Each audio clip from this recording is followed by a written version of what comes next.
A Hemel Hempstead couple are demanding answers after being left stranded at London Luton Airport for more than 6 hours. Wheelchair users Margaret and Bartholomew Moriarty were put onto a Ryanair flight to Tenerife when they were supposed to be going to Dublin. By the time they were taken off the plane, the gate had closed. More on this coming up next with Iain Lee. A 24-year-old Stevenage man's been arrested following reports that underage children may have been given tattoos. Police are appealing for information about the procedures which are thought to have taken place in the Broadwater area over the last few months. A group of opposition councillors in Bedford are applying for a piece of land to become a travellers' site despite it being rejected just a couple of months ago. The move, which critics have called unprecedented, is designed to push the council into beginning work on a site already agreed in the borough. Our political reporter Paul Scoynes has more. The land at Fair Hills was deemed isolated and noisy when the application was heard in May, and it was rejected.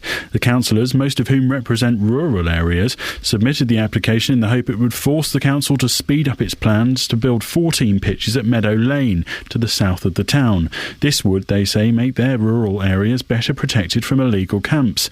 Opposition councillors say this is a clear disregard for the council and will cost taxpayers money when it inevitably gets challenged. In sport, there were 3 gold medals for Great Britain on the third day of the IPC World Athletics Championships, while Johnny Peacock saw his world record broken ahead of the 100 metres final on Tuesday. Ed Harry has the latest. Richard Brown, second to Peacock at London 2012, has now broken the Paralympic gold medalist's world record. Brown, after an exchange of views with Peacock on Twitter, has shown he doesn't just talk the talk. Their final is set to be the race of the championships.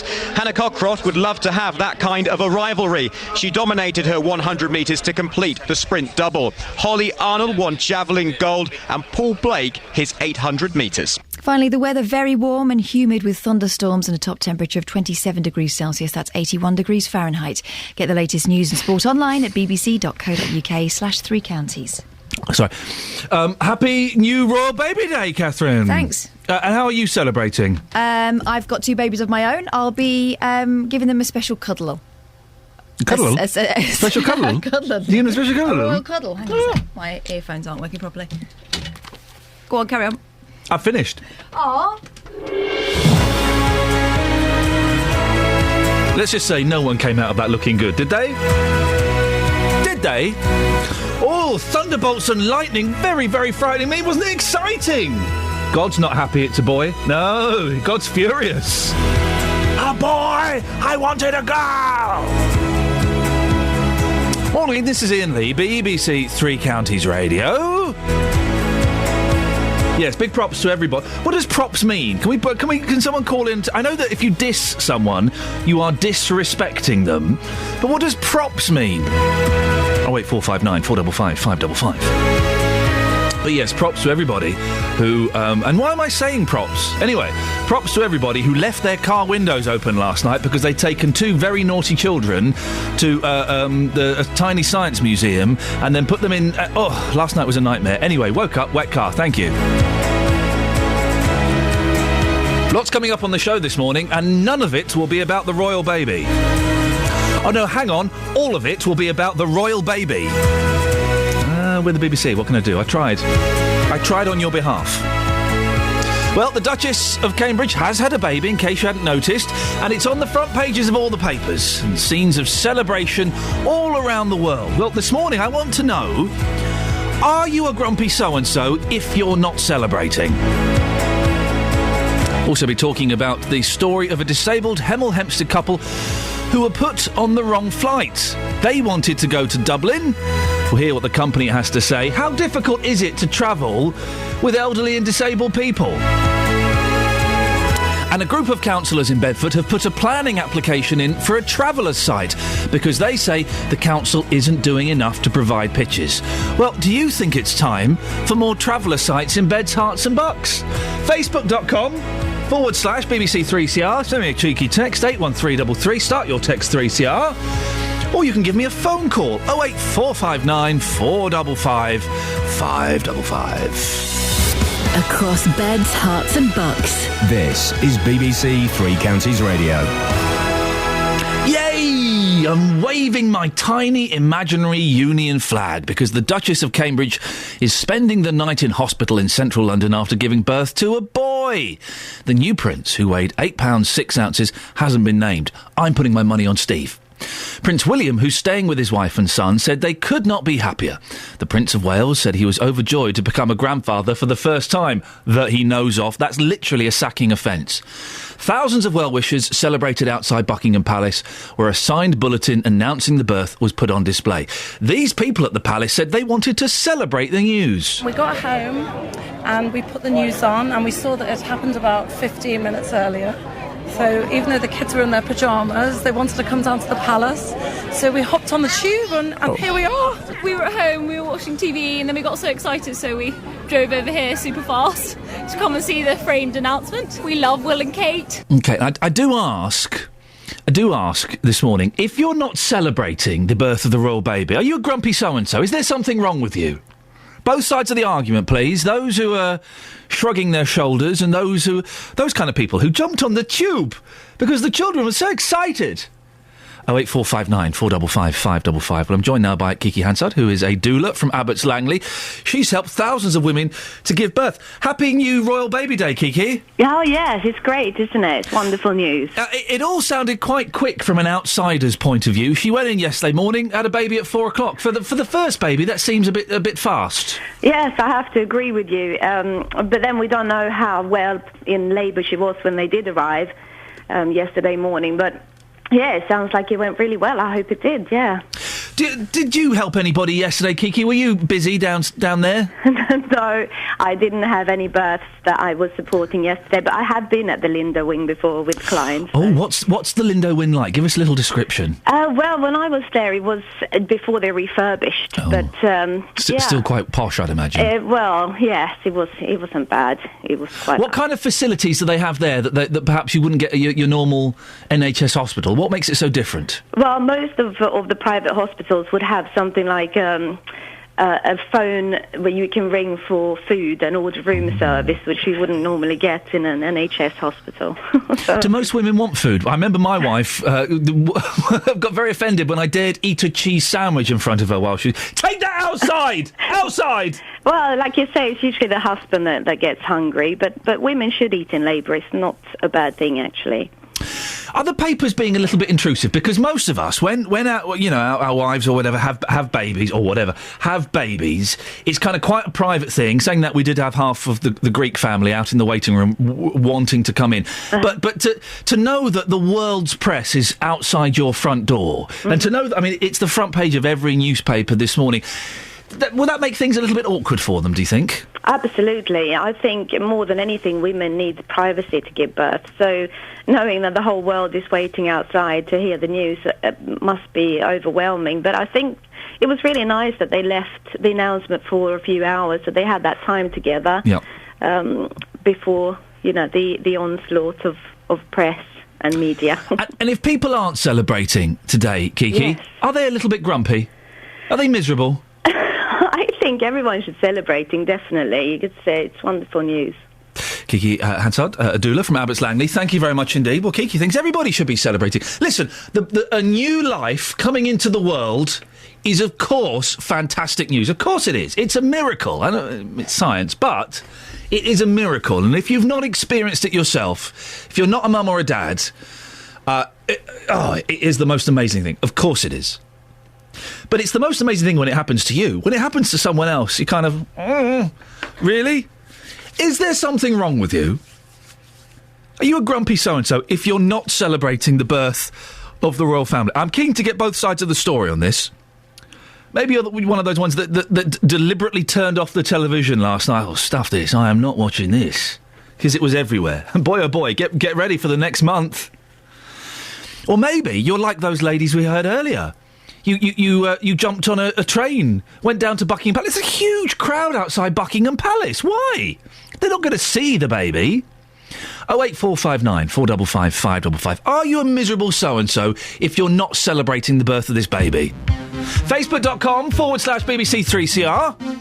Keen to get your views on this. Speak to you after the Eurythmics. Sweet dreams are made of these. Who am I to disagree? I travel the world and the seven seas. Everybody's looking for something. Some of them want to use you. Some of them want to get used by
the front pages.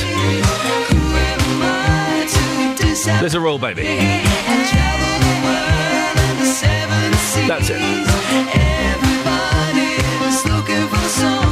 No Twitter. I do not wish to follow official Amanda Holden. For goodness sake. Oh, Christine Bleakley. Why would you come up with such suggestions? Hey, if you're not celebrating the royal baby, are you just a grumpy so-and-so? Is there something wrong with you? I think I know how to. I think I know how this will split. Foreigners, from our little straw poll yesterday, foreigners, and by that I mean foreign people, will be enjoying this and will be celebrating this. Okay, so if you're foreign, you're enjoying it, and also if you're a woman, you'll be excited by the birth of the royal baby. I'm painting with a very, very broad brush here, but I think I'm pretty much spot on. It's a broad brush, but there may be one or two exceptions. Foreigners and women will be very excited about the royal baby. British men, whatever. Yeah, she's fit, her sister's fit, yeah, ooh. That'll be it. That'll be as far as your interest goes. Am I right? I think I probably am. If you can prove me wrong, do give me a call. 08459 455 555. Travel news for beds, cards and bugs. BBC Three Counties Radio. Well, let's have a check on the motorways. The M1 moving well from what I can see on the cameras. No problems reported on the M25 currently. If you're heading on to Chiltern trains, though, 20-minute delays towards Birmingham. There is a broken down train at Hatton up in Warwickshire, which is causing those delays. No problems, though, reported for the West Coast main line, and looking fine for tubes if you're heading into London currently. I'm James Worley, BBC Three Counties Radio. James, thank you very much indeed.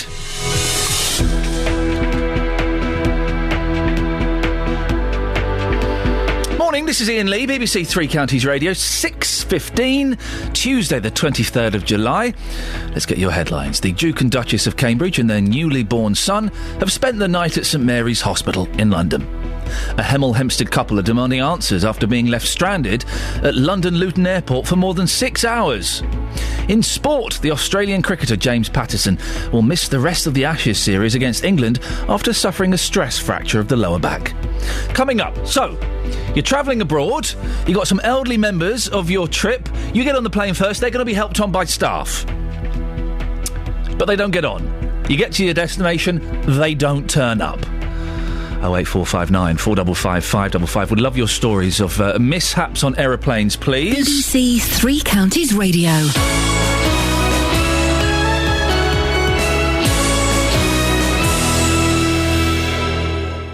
If you've got a problem with a company, a council or an organisation, there's one man you should come and speak to. You've got a problem with a mattress, I gather. Tell me all about it without naming any company name. Jonathan Vernon Smith. Well, every time she tried to book, the trip was cancelled because of adverse weather. The JVS show fights for your rights and tackles your consumer problems. Just send the receipt off and you'll get the cheque in the post. If you need our help, I went to speak to the man that runs this golf club. Email jvsshow@bbc.co.uk.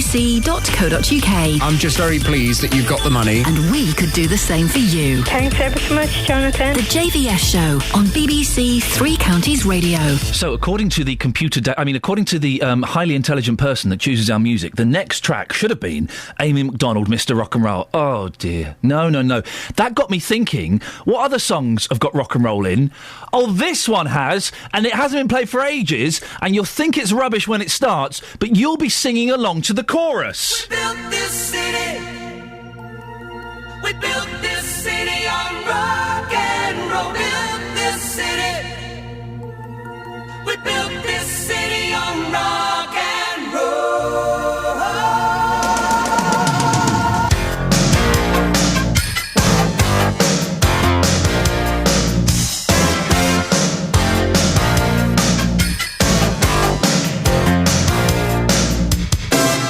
Say you don't know me, I recognize my face.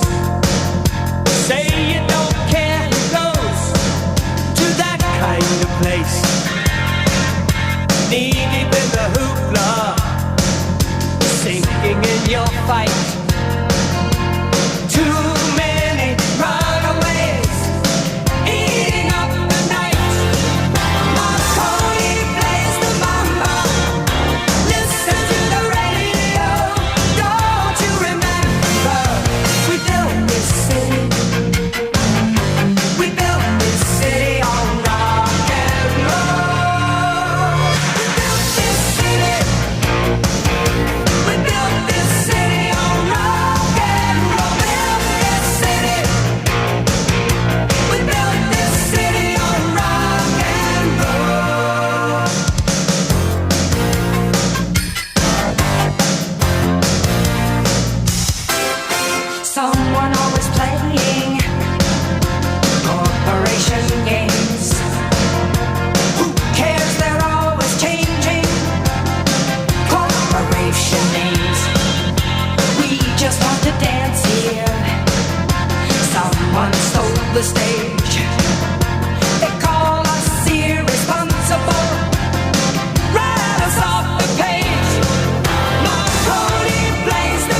I'm not one for hyperbole, but that has to go down as the best song of all time, doesn't it? Man!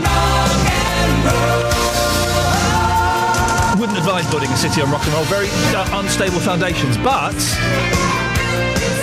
Oh, I enjoyed that a little bit. I think gone a little bit deaf. I had the speakers up Mega Blast here, and I turned the Dolby on and everything. They used to be the Jefferson Starship, White Rabbits, terrible psychedelic band, and then they become the masters of AOR, adult-orientated rock. Morning, this is Iain Lee, BBC Three Counties Radio. Now, can you imagine travelling with elderly members of your family on an aeroplane, and when you get to your destination, well, they're not there? That's what happened to a Hemel Hempstead woman who was travelling to a wedding in Ireland with her two elderly parents. They both needed wheelchair assistance, and quite often on planes, if they need wheelchair assistance, you kind of get sent on and members of staff will help, OK, to get from the gate to the plane. But Margaret and Bartholomew Moriarty were put on the wrong plane, and by the time the mistake was spotted, their flight to Dublin had gone. They had to wait hours in Luton Airport for the next available flight. Well, our reporter, Justin Dealey, visited Bartholomew yesterday in his home in Hemel Hempstead to find out more. He asked him when they realised they were on the wrong flight. Oh. When Margaret gave the boarding pass to the woman, she told her to sit down. Now, actually, we thought we were on the right plane, because that's where they took us. Mm-hmm. And she came back after about 5 minutes and she said, "Where are you going?" I said, "We're going to Dublin." She said, "No, you're not in this plane." She said, "This is going to Tenerife in Spain." Oh my God, I said to myself, what happens here now? Because I knew the other one was due to go to Dublin. So we missed our own flight to Dublin and counted them. So you got the 8:25 flight out in the end. What time were you told you were on the wrong flight? At about 25 to 3. So you spent a good few hours completely stranded at Luton Airport, and your relatives are on that flight already to Dublin? Yes, that's correct, yes. And what happened after you were told you was on the wrong flight? Were you taken back through customs again? Yes, we were. We were taken back to customs to this plate, and they kept it there for about 10 minutes, and they said, "Right, you can wander around, you can go over there and get something to eat, and report back here at 7:30 to see what happens." Were you treated with any respect at all? No, we were not, no. No, they just let us off on our own. And so you weren't even offered something to eat, something to drink, an apology? You were just left completely stranded at Luton Airport? That is correct, yes. Let me ask you this. How did that make you feel? Because you have purchased your tickets, you believe that you're being taken to the right flight, then you're told that, no, this is not your flight, you've got to wait a few hours, and you're just left. How did that make you feel? Well, it made me feel very bad, really, because we didn't know whether we'd be going or not. We were going to a wedding, and the wedding was the next day, and we didn't know whether we'd get there or not. Altered their stability. And even now, you haven't received an apology from either the airport or Ryanair for what they put you through? No, we haven't got nothing. We didn't receive nothing from them, no. And they told to me grandson that they stayed with us all the time, but they were telling lies. They didn't stay with us at all. Well, OCS, who provide passenger mobility assistance at Luton Airport, have given us a statement apologising for what happened. "We handle more than 1 million transfers of passengers with reduced mobility every year, and are very sorry to hear of any occasion when our customers have been let down by our service. On the day in question, the Ambilift driver went to the wrong gate. By the time the mistake was realised, it was too late for the passengers to board the flight at the correct gate. We apologised to the customers, offered them refreshments and paid their fares for the next available flight in full. We also made sure our staff in Dublin were fully briefed and able to provide additional support for the passengers on their arrival. We apologise for the obvious inconvenience caused, and we are reviewing our internal procedures to prevent a reoccurrence in the future." How can you go to the wrong gate? It seems incredible. There's quite good signs at airports. I know, I've seen them.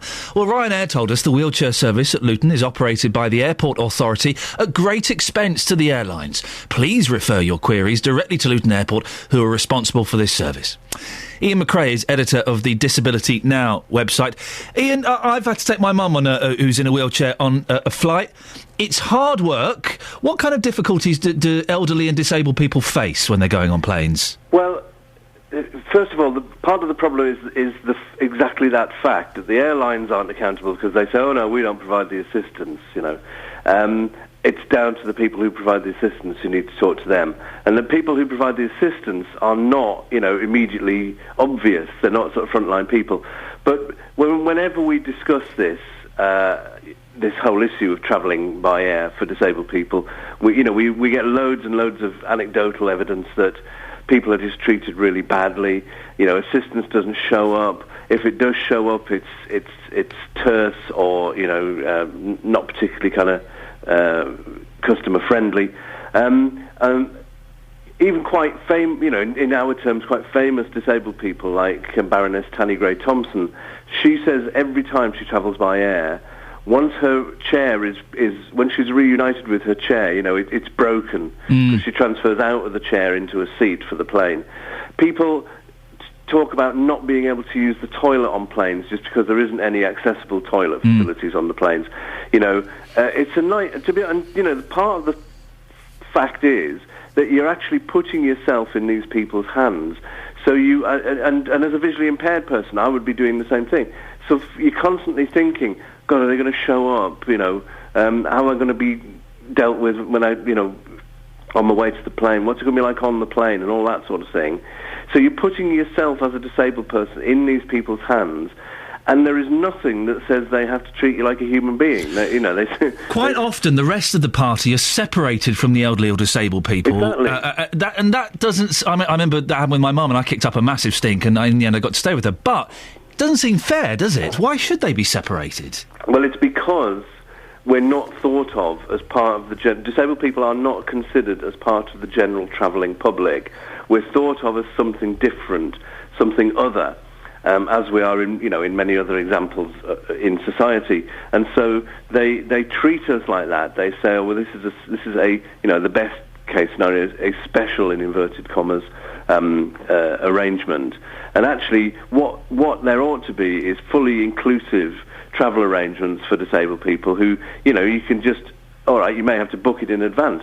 Some people say that's a step too far. That actually you should just be able to show up at the airport, get onto the plane with assistance if you require it, just in the same way anybody else would. It would appear quite often, and again, I'm only going from my own personal experience, the disabled people, they're treated like a bit of luggage, really. Well, exactly, yeah. So there's a famous guy called, you're probably too young to remember this, but there's a famous old act called Flanders and Swan, and Michael Flanders was a wheelchair user, and he used to say, "Oh, well, I go up in the food lift."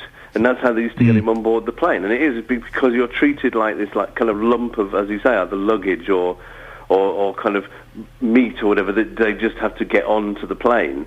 And it's sort of, no matter how they do it. And the other thing to say is there's no obligation, no regulation, and so they kind of just get away with doing what they want to do, really. Iain, it's very sad. It's 2013, and we're still having to put up with that. Thank you very much. Iain McRae, editor of Disability Now website.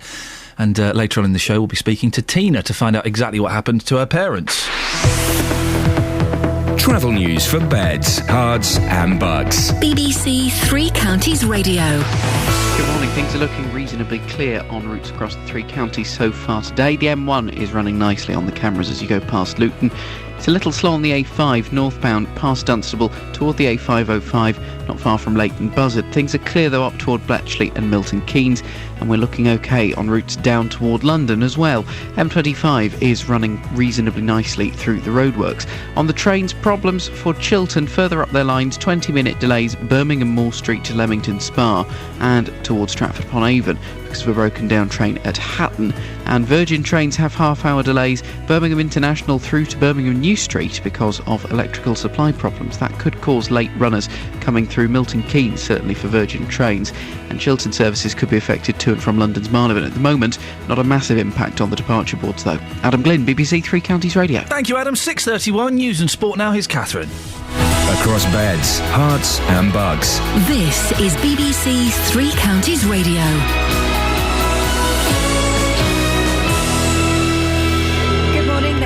The Duke and Duchess of Cambridge and their newly born son have spent the night at St Mary's Hospital in London. A Hemel Hempstead couple are demanding answers after being left stranded at London Luton Airport for more than 6 hours. And a 24-year-old Stevenage man's been arrested following reports that underage children may have been given tattoos. Three Counties Sports. BBC Three Counties Radio. The The Australian fast bowler James Patterson will miss the rest of the Ashes series against England after suffering a stress fracture of the lower back. England, meanwhile, are waiting on the fitness of batsman Kevin Peterson, who strained a calf muscle in the second test, as well as former captain Michael Vaughan saying that there's no need to take any risks given the fact that the side is dominant. I think he's got to be 85-90% fit because a calf strain, you can certainly develop that more into a full-on tear, and that takes you out for 6 or 7 weeks. And I don't think England are in a position where they need to risk anything. If Peterson gets through the week well, brilliant. If he doesn't get through the week well, I think it's a real nice time to bring in a player that's not played much international cricket. Great Britain won 7 medals, including 3 golds on day 3 of the IPC World Athletics Championships in Lyon. Meanwhile, the Paralympic champion Johnny Peacock runs in the men's T44 100-metre final later today. He qualified for yesterday with his rival Richard Brown setting a new world record of 10.83 seconds to also make the final. In football, Wycombe Wanderers have signed Stephen Craig, subject to international clearance, on a 1-year deal. The experienced Scotsman's been on trial at Adams Park. And Stevenage are in pre-season action at home to Leeds United tonight. The visitors have sold nearly all of their allocation of tickets. Also tonight, Luton continue their pre-season fixtures as they face Aston Villa at Kenilworth Road. The Hatters hope to make it 3 friendly wins in a row after recent victories against Hitchin and Maidenhead. Meanwhile, the Hatters captain Steve McNulty is under no illusions as to what the target is for Luton next season. We all know what the club and what the fans and what us as players, what we expect this season, and that's no more than promotion. If we don't start off the season wanting promotion, you might as well not be here. And we've all been brought to the club to get Luton back into the Football League. And that's your latest news and sport. I'll be back with more at 7 o'clock. Across beds, hearts and bucks. This is Iain Lee. BBC Three Counties Radio. The Duke and Duchess of Cambridge and their newly born son have spent the night at St Mary's Hospital in London. Prince William says the two of them couldn't be any happier. The latest member of the royal family, who's third in line to the throne, sorry Harry, arrived at around 4:20 in the afternoon, but it was about 4 hours later that the formal announcement was propped up on an easel at Buckingham Palace. The crowds grew as the news spread, with many changing their plans to witness a moment of history. We got home and we put the news on and we saw that it happened about 15 minutes earlier. So even though the kids were in their pyjamas, they wanted to come down to the palace. So we hopped on the tube and here we are. We were at home, we were watching TV, and then we got so excited, so we drove over here super fast to come and see the framed announcement. We love Will and Kate. Well, William made those phone calls that many of us dads can remember making or receiving, telling his family the good news. He spoke personally to the Queen, who's said to be delighted. Congratulations have been flooding in, and apparently Prince Charles says he's overjoyed. There's a surprise. Dr. Kate Williams is a royal historian at London University. Good morning, Kate. Good morning. The first big thing, I suppose, will be the photo, who can get the first photo, and then the name of the baby. No official word on it, but apparently George is a favourite, after George Harrison. Is that right? That's exactly right. Obviously, we're now narrowed down. 50% of the names have now gone. Yep. We know it's a boy. The front runner is George. Other ones in front include Alexander, include James, include Philip and Louis. So what we see are really royal names. We don't expect anything particularly original. We don't expect anything like King Strawberry to be happening around There won't be a Dwayne or a Brooklyn or anything. I'd be surprised. So what the royals do is they tend to recycle the same names, and George certainly is a front runner. And what we do know about the royals is that they tend to have more names than you or I. So you or I tend to have 1 or 2. They have quite a lot, so they can have a 4 or 5, and they can usually pick which of them they come to the throne with. So, for example, the Queen's father was christened Albert. His last middle name was George, but he called himself George when he came to the throne. So just because this child might be called, say, George, doesn't mean he may not come to the throne as something completely different entirely. We were all set. I thought it was pretty sure, Kate, that it was going to be a girl. And it would have been a hugely historic moment if it had been a girl because of the changes made to the rules. That's exactly correct. There would be a great change because if it had been a girl, it would have been the first queen with male siblings. It doesn't matter whether she had male siblings or not, because previously the only queens we've had have been those with no male siblings, only children or female siblings only, like Elizabeth II. So it would have been a very exciting, original, new moment.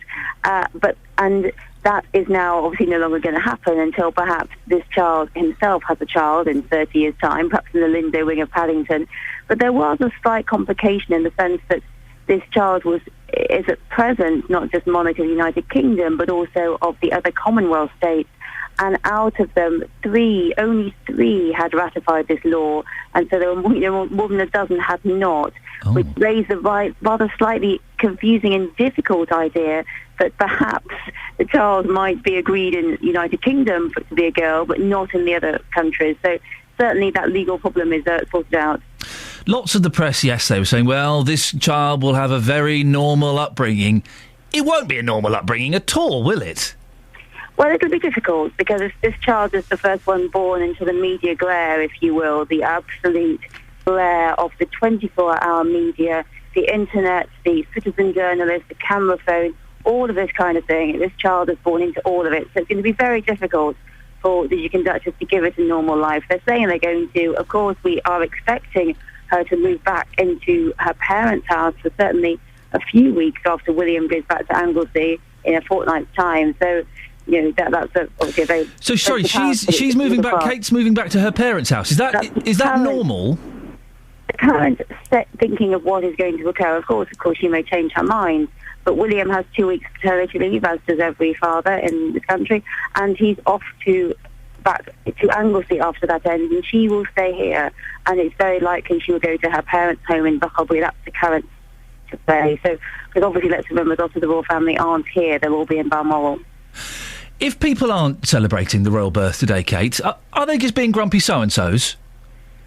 Well, I think that the thing is about celebrating a royal birth, it's a great difference celebrating a royal wedding. No one knew when it was going to be. So, and obviously most people in the United Kingdom are at work on a Tuesday in July, many of us on holiday. So there are many people who might want to celebrate who simply can't because they have to go to work. And there are other people who choose not to because they all have Republican sympathies, which is, I think, is perfectly valid and perfectly interesting point of view. I wouldn't criticise it at all. I think we live in a place of free speech, and if people believe the monarchy should be abolished, they should be able to air their views. Dr. Kate Williams, royal historian at London University, thank you very much. Shall we have a look at the front pages of the newspapers? Baby. That's it. Baby, baby, baby, baby, I love your way. What the Sun have done, which is annoying, is they've called themselves the Sun, S-O-N. S-O-N! As in sun, but not as in the sun, but as in a sun. That is bonkers. I am going to collect all of these souvenir specials because one day they'll be worth literally nothing. Are you a grumpy so-and-so if you're not celebrating the royal baby being born? Huge crowds outside Buckingham Palace. The only time I've ever gone and stood outside Buckingham Palace for an event was the day the Queen came back to Buckingham Palace after Princess Diana had died. And I was in Petty, France, which is just around the corner, getting my passport done. I had to wait a couple of hours. I thought, I might as well go to Buckingham Palace. It was a weird mood across the country. And it was very strange. There were hundreds of people stood out. It was like being in a zombie film. Hundreds of people stood outside Buckingham Palace, just being really silent and sombre. And then, it was a real furore. And then a car kind of drove past. I thought, oh, blimey, it's the Queen. It was quite exciting, but no one was particularly applauding her or anything. And then bearing in mind Diana's just died, and then someone shouted, "You killed her!" Like that. I thought that's very inappropriate. So I saw the Queen, and we caught our eyes met, and I did a little cheeky wave at her because I didn't know what else to do when you make eye contact with the Queen. So I did a little wave, and she gave me the royal wave. She gave me no, she didn't give me that. She didn't give me that. She gave me the royal wave, me personally, which is virtually being knighted, isn't it? But if you're not celebrating... I've got off on a tangent, I do apologise. If you're not celebrating the birth of the royal baby, is there something a little bit wrong with you? 08459 455 555, facebook.com/BBC3CR, or send me a text, 81333. Start your text 3CR. Put your name on it, please.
This is Iain Lee, BBC Three Counties Radio, 08459 455 555. Is there something wrong with you if you're not celebrating the birth of the royal baby?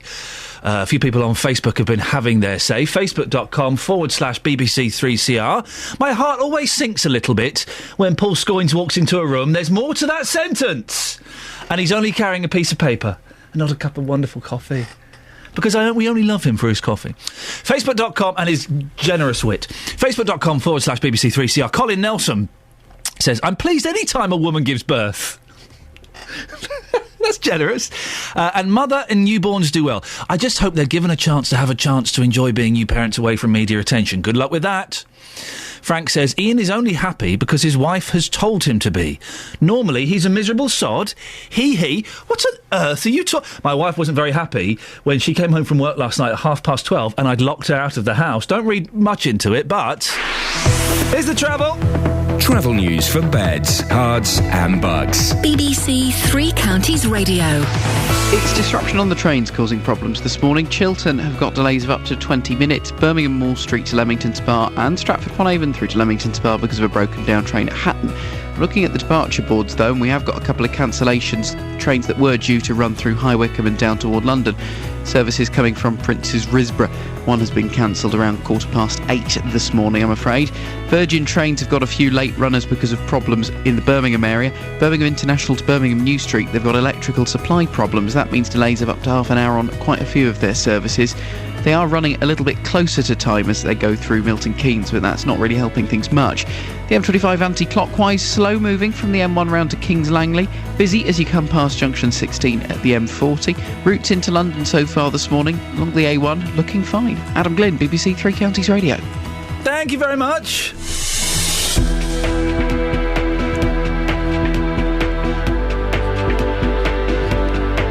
Right, 6:46. It's Tuesday, the 23rd of July. We've all got baby fever here, and I don't think there's a cure. These are your headlines on BBC Three Counties Radio. The Duke and Duchess of Cambridge and their newly born son have spent the night at St Mary's Hospital in London. A Hemel Hempstead couple are demanding answers after being left stranded at London Luton Airport for more than 6 hours. In Britain, in sport, Great Britain won 7 medals, including 3 golds, on day 3 of the IPC World Athletics Championships in Lyon. Coming up, we'll talk about a traveller site in Bedford. A group of councillors are putting a planning application for one in their town. But before that, let's get the weather. Here's Kate Kinsella.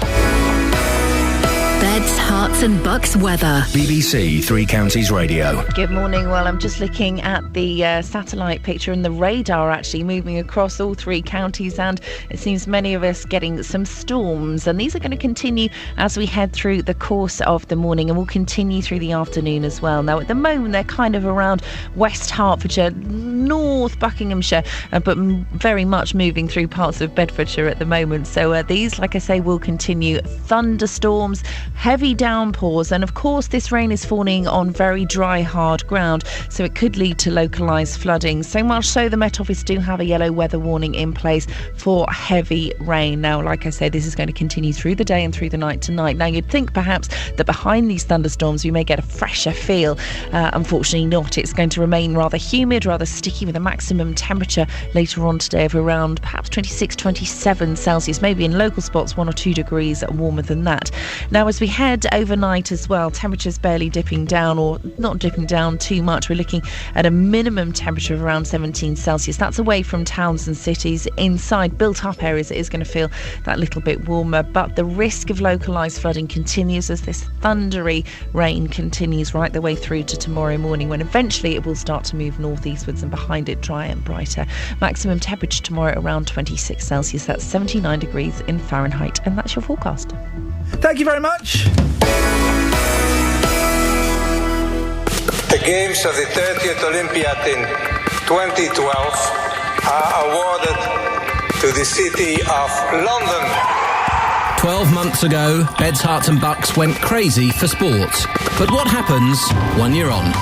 All this week, ahead of the anniversary of London 2012, Iain Lee and Roberto Perrone will be finding out how much our sporting lives have been affected by the Olympics. That youth and community increasing participation is top priority for Sport England. Was it just a phase, or are we all much more active in sports across the three counties? No one would be into it as much as they are now. It's such a popular sport now. Listen to Iain Lee and Roberto Perrone every day this week here on BBC Three Counties Radio.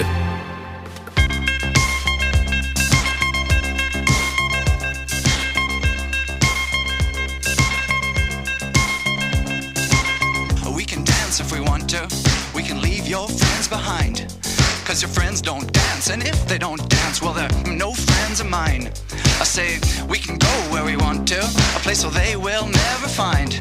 And we can act like we come from out of this world, leave the real one far behind. And we can dance.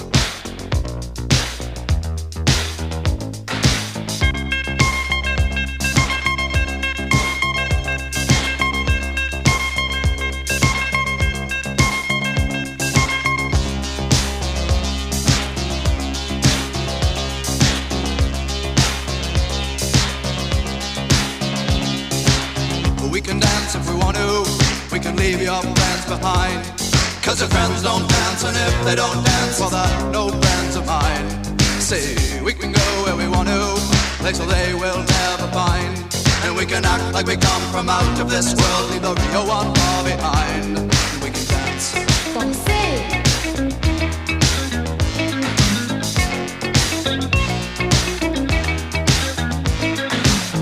We can go when we want to. Night is young and so am I. And we can dress real neat from our hearts to our feet and surprise them with a victory cry. Say, we can act if we want to. If we don't, nobody will. And you can act real rude and totally removed, and I can act like an imbecile. And say, we can dance, everything's out of control. We can dance, they're doing it from pole to pole. We can dance, everybody look at your hands. We can dance, everybody's taking the chance. Safe to dance, well, it's safe to dance. Yes, it's safe to dance.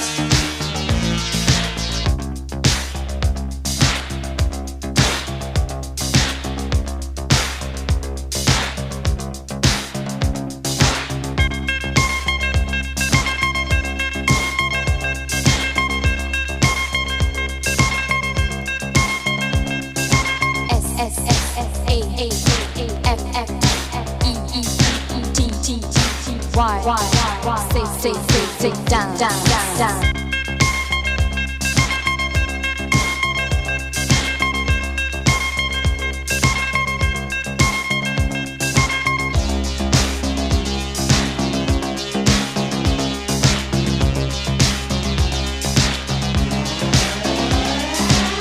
We can dance if we want to.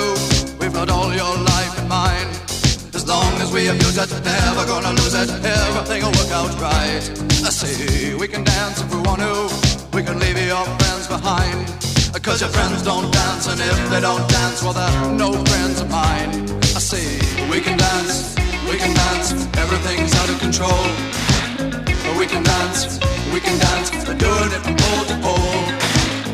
We can dance, everybody look at your hands. We can dance, everybody's taking the chance. Well, it's safe to dance. Yes, it's safe to dance. Well, it's safe to dance. Oh, it's safe to dance. Yes, it's safe to dance. It's safe to dance. I have to say, excellent music this morning. Excellent music. And that was chosen by political reporter Paul Scoynes. Both of us doing some really intense robotics. Energetic. Very energetic robotics, weren't we? And I suspect some of that was filmed, so it may go up on... well, it may go up on... Now, a group of councillors in Bedford have put a planning application in for a traveller site because they say the council isn't doing enough to provide pitches. And this story kind of pops up every now and then. This is an unusual twist on it. The group of mainly rural Conservative politicians have put an application in for an urban area of the town.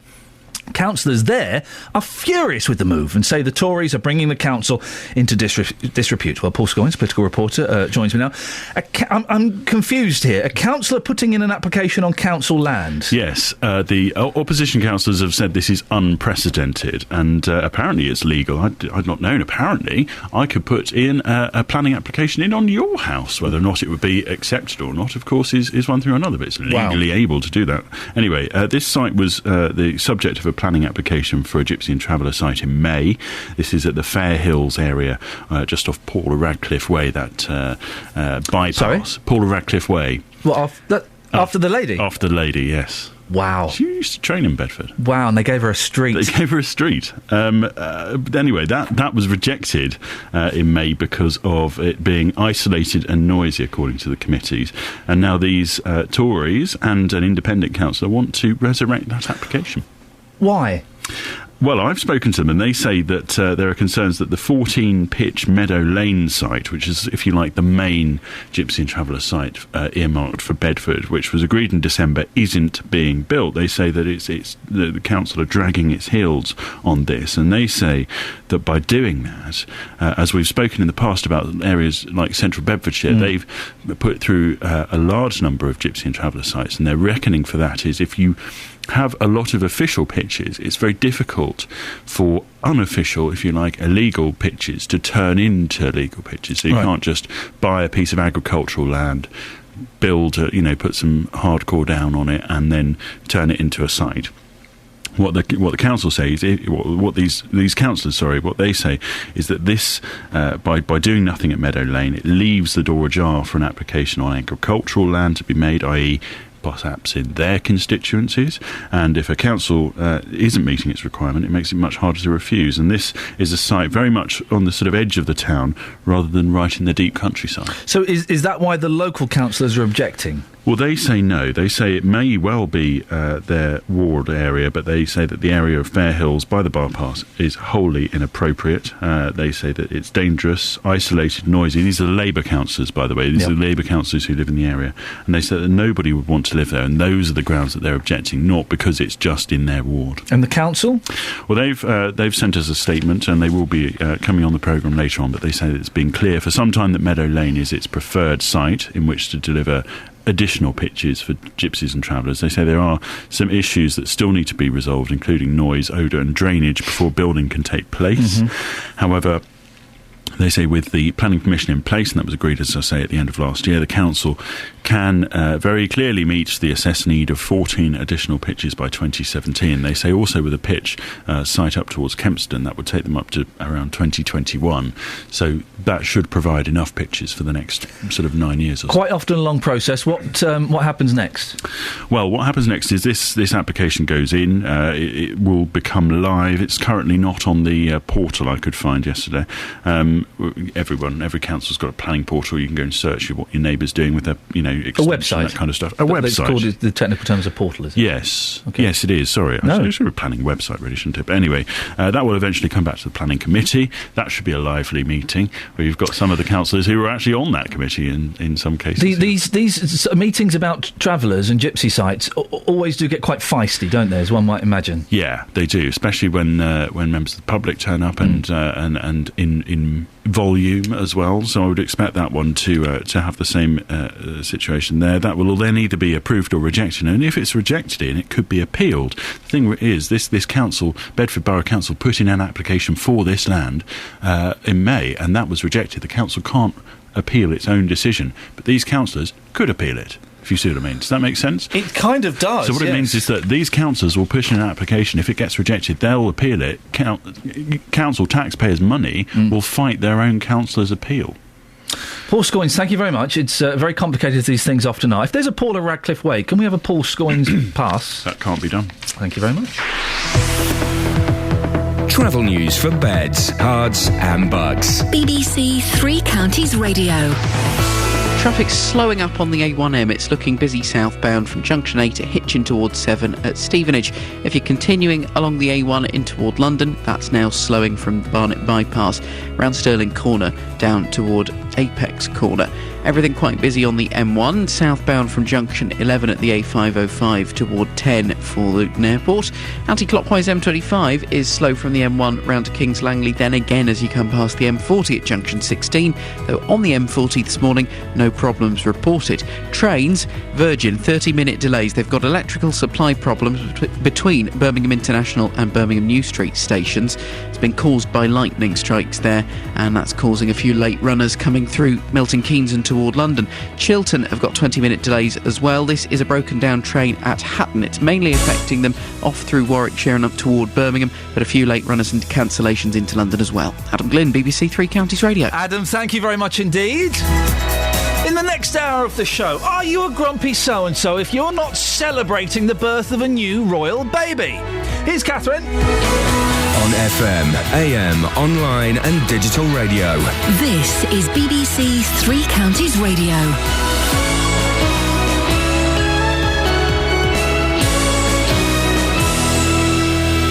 Good morning, it's 7 o'clock. The headlines. Crowds gather to welcome new prince. Airport blunder leaves Hemel couple stranded, and investigation launched after Potter's Bar fire. BBC Three Counties Radio. The Duke and Duchess of Cambridge have spent the night in hospital in central London following the birth of their son. The new prince, who weighed £8 6 ounces, is third in line to the throne. There's been no announcement yet of a name. Thousands of well-wishers celebrated outside Buckingham Palace. These people were among them. I'm over the moon. I'm so excited. I literally just got here and I was like, oh my God, it's here! So yeah, just got in time to burst my bubbles and raise a toast to the new prince. I couldn't contain my excitement, and I thought it would be nice to bring my 8-month-old daughter Kimia with me. So we came across from Hertfordshire, which is about an hour away from here. The Chancellor will meet lenders and house builders to discuss plans to make billions of pounds worth of mortgages available to people who can't afford large deposits. George Osborne's expected to tell lenders to apply stringent testing to borrowers to check they can afford repayments and prevent a surge of reckless lending. A Hemel Hempstead couple are demanding answers after being left stranded at London Luton Airport for more than 6 hours. Wheelchair users Margaret and Bartholomew Moriarty were put onto a Ryanair flight to Tenerife when they were supposed to be heading for Dublin. By the time they were taken off the plane, the gate had closed. In a statement, the passenger assistance firm OCS says its representatives apologised to the couple and offered them refreshments, something Mr Moriarty disputes. We haven't got nothing. We didn't receive nothing from them, no.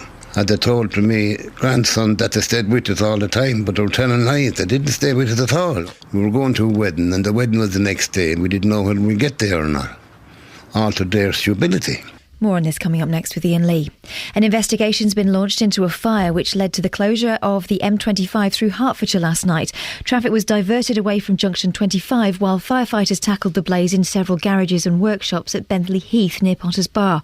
No one was injured, but a nearby industrial estate was evacuated as a precaution. A group of opposition councillors in Bedford are applying for a piece of land to become a traveller's site, despite it being rejected just a couple of months ago. The move, which critics have called unprecedented, is designed to push the council into beginning work on a site already agreed in the borough. Our political reporter Paul Scoynes has more. The land at Fair Hills was deemed isolated and noisy when the application was heard in May, and it was rejected. The councillors, most of whom represent rural areas, submitted the application in the hope it would force the council to speed up its plans to build 14 pitches at Meadow Lane to the south of the town. This would, they say, make their rural areas better protected from illegal camps. Opposition councillors say this is a clear disregard for the council and will cost taxpayers money when it inevitably gets challenged. In sport, Paralympic champion Johnny Peacock runs in the men's T44 100-metre final later today. He qualified for yesterday with his rival Richard Brown setting a new world record of 10.83 seconds to also make the final. The weather very warm and humid with thunderstorms and a top temperature of 27 degrees Celsius. That's 81 degrees Fahrenheit. Get the latest news and sport online at bbc.co.uk/3counties.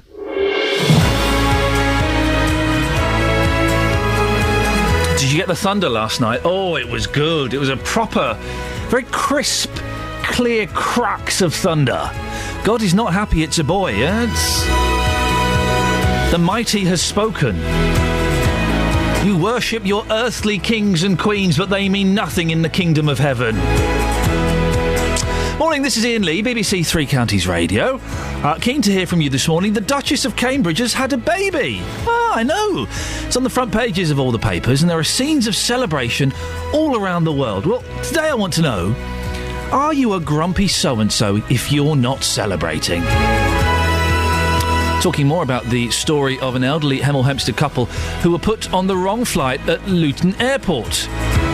We'll hear what the company has to say in a bit and get the story from their daughter. And a group of councillors in Bedford have put a planning application in for a travellers' site because they say the council isn't doing enough to provide pitches. Well, do you think it's time for more traveller sites in Beds, Herts and Bucks? Facebook.com/BBC3CR. You can send me a text, 81333, start your text 3CR, or you can give me a call, 08459 455 555. Across Beds, Herts and Bucks. This is BBC Three Counties Radio. If you did do anything to celebrate the royal baby last night, maybe you went down to London, maybe you woke the kids up and you got them downstairs to watch the telly, maybe you cracked open a bottle of bubbly. Could you give me a call? I guess to tell me why. 08459 455 555. Or if, like several people I know, you're sick to the back teeth of it already. Do let me know. 08459 455 555. Well, we're talking about it because after months of waiting, about 9 months of waiting, the royal baby has arrived. Now, at this stage, of course, the facts are few. £8 6 ounces, mother and son doing well. Dad was at the delivery. We don't know if he went downstairs or not. Limited facts have stopped the media's world giving the event wall-to-wall coverage. Here's how the US networks broke the news. Some late-night celebrations in London right now. It is a boy. Duchess Catherine and Prince William have officially welcomed their first baby into the world. Kate, the Duchess of Cambridge, gave birth to a baby boy, and Prince William was there for the royal delivery. If Prince William was any man, he would now get in a helicopter, go over to America and take it back. We used to own that island, and one day we'll claim what's rightfully ours. Well, our reporter, Justin Dealey, has been out waving a flag, haven't you, Justin? Ian, I'm very excited. What is the problem? You really are excited about this, aren't you? It's fantastic. It's great for the country. But, of course, yesterday morning, here's just a brief recap of news, because the news broke at about 7:30. The royal baby was on its way, and we were out there straight away on the streets of Luton asking people whether they were excited, and this is what they had to say. Not at all. I care more about how I'm going to eat. She knows how she's going to eat. I don't. Not really. Not at all, no. I don't. Can I ask why? Well, I'm not into the royal family, and a lot of people I know, you open the paper and all it is the footballers, the royal family. You know, what about normal people? My daughter's had a baby, there was no big, Jim's family is having a baby, and but if you're into the royal family and things like that, all well and good, but I'm not. No, I'm not really bothered, mate. No, it doesn't interest me. I'm not really interested in the royal family, to be honest. Because it's just so hyped up. She's one person. I know she's a princess and she's had a baby, but I don't care, really. I was scouring the news last night, Justin, and there definitely was no mention of Jim's family having a baby. There was not even on Channel 5 News, and they can't get the expensive footage, so... No, absolutely. Disappointing. So many people mentioned it to me yesterday, Jim's baby. We've got to try and track Jim's baby down, haven't we? Yeah, for good purposes. Let's treat Jim's baby as a royal baby. Are people any more excited now? Now that we've seen it on the telly, we've seen the crowd. Sometimes it takes seeing other people getting a bit excited for us to get caught up in the emotion. What was the reaction today? I was exactly like that with the recent royal wedding. Beforehand, I couldn't care less. When it actually came, I was very, very excited. The mood has changed slightly. Again, back in Luton this morning, I've been asking people, are those who are not excited about the royal baby just grumpy? And here's some more views for you. Trevor, you're over the moon about the birth of the royal baby. Do you think people who aren't are just grumpy? Probably, yeah. Yeah, it's early in the morning as well. No, seriously, I think it's good for the country. I think it's good for Will and Kate. They're normal people, and good luck to fantastic news for them. No, well pleased. I wouldn't say I was excited. I'm happy for them, as new parents. They've been waiting a long time for it, and they've been together a long time. It would have been nice if it was a girl to break the whole king tradition, but as long as the baby's healthy and they're happy, what more could you really want? I mean, you seem quite pleased for them, almost pleased like you would be for a friend. You're not excited about the birth of our future king. Are you just grumpy? No, it's just a new life, isn't it? So it's just celebrate a new life, regardless whether it's a king or not. At the end of the day, the baby is still a baby. It doesn't know it's going to be a king. Sir, you're not bothered in the slightest about the birth of the royal baby. Are you just grumpy? No, I just don't see what a big hoo-ha over him. It's only another baby coming into the world. So when you heard the news yesterday afternoon, you weren't excited at all? Not one little bit, no. No. Well, we knew it was coming, so that was it. No, we see loads of babies all the time, don't we? And do you think that you're not alone in your views? Do you think a lot of people are going to be like you? I would imagine there's a lot of people with the same views as me, yes. Yeah, I think people are grumpy. I'm a cab driver, I pick up people all the time, and generally, since the recession started, a lot of people are more grumpier. So I think the royal baby being born, people will be excited. What? I don't understand why people should be excited. But it's our future king. How can you not be excited about our future king? Why, Justin? Someone there said it's good for the country. You probably agree because you're a numpty. Tell me why it's good for the country. Well, surely this morning the majority of people, obviously when we go out we're going to pick up negative views as well, but the majority of people, I would have thought, are waking up this morning and they might just have a smile on their face. But Justin, you've not spoken to anybody. You've spoken to one person who's excited about it. What about the money it's going to bring to this country? What money? Do you not think it's going to increase tourism to this country? No, I don't. A royal baby? No, I don't. Are you for real? Yeah, I'm for real. How will it increase tourism when it's already now costing us money? The whole of the world is talking about this country. They're not talking about getting on a flight and coming over and spending money here. The whole of the world are seeing some of the sights of this country. On telly, yes. Yes, on telly. Now, if you're watching that abroad, that is putting us again back on the world map, and hopefully that may encourage more people to come to this fantastic country. Why will people come to... I'm getting angry now, Justin, with you. Why would people come to this country because there is another baby in it that they'll never get to see in the flesh? Well, put it this way. Yesterday morning, the people that we spoke to, who were English, who lived in this country, the majority weren't particularly fussed. Now, I spoke to an Australian who was absolutely over the moon. I spoke to somebody from the Ukraine who, again, was very, very excited. People from outside the UK are probably more bothered than us. Again, they're watching it right the way across the world. They're getting excited about it. Again, they're seeing some of our great sights in this country. Why would that not promote this country? That sort of publicity for this country is worth billions of pounds. Do you really want more Australians in this country? Well, if they're going to start coming to this country and saying great things and spreading the word and spending money in this country... They won't spend any money. They'll all be sleeping on their mate's floor. Justin, have a few cans of Foster's. Justin, you've got me angry this morning. It's very rarely you do that, but I'm furious with you. OK. See if you can find some people who are excited. You won't. Well, I found a couple already. Yeah, the majority of them were not that excited. Somebody is going to phone you any second now, and by the way, this has not been staged at all. Somebody is going to phone you any second now and put you right. Should we go to the phone? Should we go to the phone? Do it. Andrew's in Hatfield. Andrew? Hello. Are you excited about the royal baby? Oh, I'm totally gutted. I just phoned up and I said, please don't tell me you're going to talk about this blinking baby all day long, or I'm not listening to Three Counties today. Why are you... Well, yeah, OK. You won't be listening to any station then. Why are you gutted, Andrew? Because I really... look, I missed my favourite TV programme because of this. At 9 o'clock I was going to watch TV. I don't watch much TV. And it's all about people finding their relatives for them and so on. I thought, oh, great, I'll sit and watch that. Yeah. No, it's cancelled. I've got a whole hour. Why do I need a whole hour to tell me a baby's been born?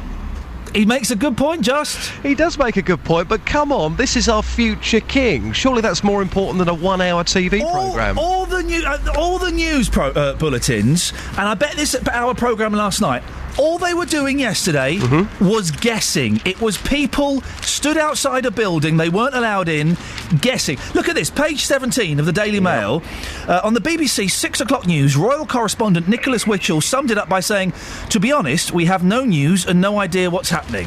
I guarantee you right now, you're going to be getting complaints this morning from a small minority of people that are saying, why are you talking about this? Well, which I can't quite believe, but there you go.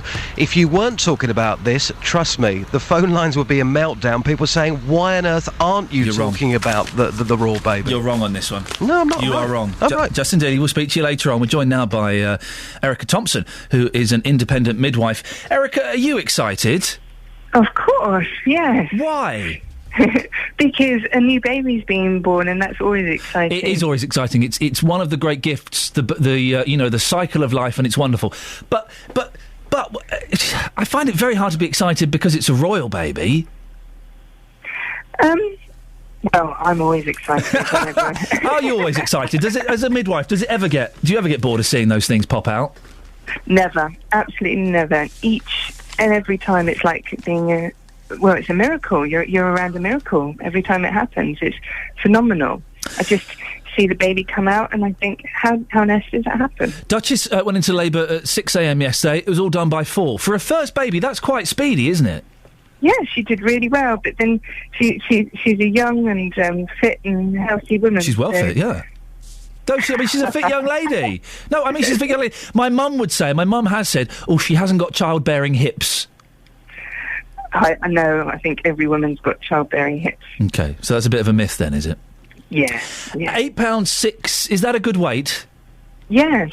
I mean, generally average weight now, I would say. Babies are generally getting into the £8 now. It's on the larger side, but most babies are getting larger now. Is this an old wives' tale? I heard this mentioned yesterday, that when there's a thunderstorm coming, more babies are born. Is that true?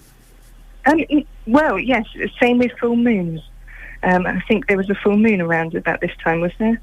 I'm not sure about the moon, but is that really true? Because someone said that, and I went, don't be so ridiculous. But that can have an effect, can it? It can. It's to do with the pressure in the area, and it makes women's waters break. How funny. I did not know that. Isn't that incredible? Dads quite often, back in the day, it was uncommon for a dad to be at the birth. Now, if the dad's not at the birth, it's seen as odd. Can you tell when you're delivering a baby whether the dad's going to be kind of a good hands-on dad or a little bit distant? I can tell whether they're going to be a positive birthing partner or not. But some dads absolutely love being there. They really relish it. They really enjoy being the partner and the support. Other dads are absolutely frightened and hate every single moment of it. And they'll have a newspaper in front of their face, or they'll try and pretend they're not there. But that doesn't mean they're not there. I loved it when my boys were born. I wanted to see more, but my wife wouldn't let me. Although I did nearly faint when she had I fainted when she had the epidural put in. I thought, I'll watch this. This will be interesting, and I nearly passed out.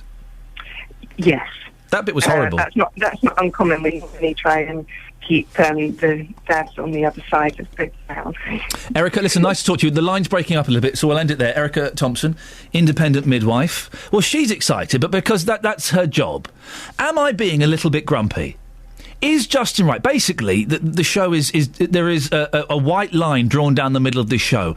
On one side, it's me going, it's good that a baby's healthy, but I'm not excited. The other side, there's Justin Dealey wearing a Union Jack bowler hat, waving some flags, saying, for goodness sakes, this is great news. Whose side are you on? Mine or Justin's? 08459 455 555. Travel news for beds, cards and bugs. BBC Three Counties Radio.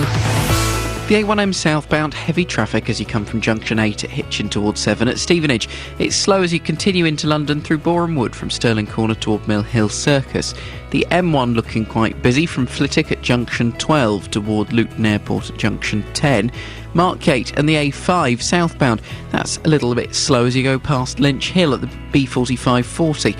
You're going to find it quite busy on the M25 if you're going on the anti-clockwise carriageway from the M1 round to Kings Langley in particular, but also as you get round to the M40 at Junction 16. Cameras on the M40 not showing too much trouble this morning. Certainly it's looking good as you go past High Wycombe at Junction 4. Chiltern, 20-minute delays. This is Birmingham Moor Street to Leamington Spa, and they're affected around Stratford-upon-Avon as well. A broken down train at Hatton is causing the problems, and it means that the 8:15 service that's running through High Wycombe down toward London has been cancelled. That's the 8:05 from Prince's Risborough. That's where it should have been starting. Virgin have got half-hour delays as well. Electrical supply problems in the West Midlands between Birmingham International and Birmingham New Street caused by lightning strikes. Adam Glynn, BBC Three Counties Radio. Adam, are you excited by the royal baby? No, I'm totally on your side on this one. It's just like, it's a nice thing, but I couldn't really care either way. Thank you very much. It is, it's a nice thing, but really? Right, 7:18, it's Tuesday the 23rd of July. I'm Iain Lee. These are your headlines on BBC Three Counties Radio.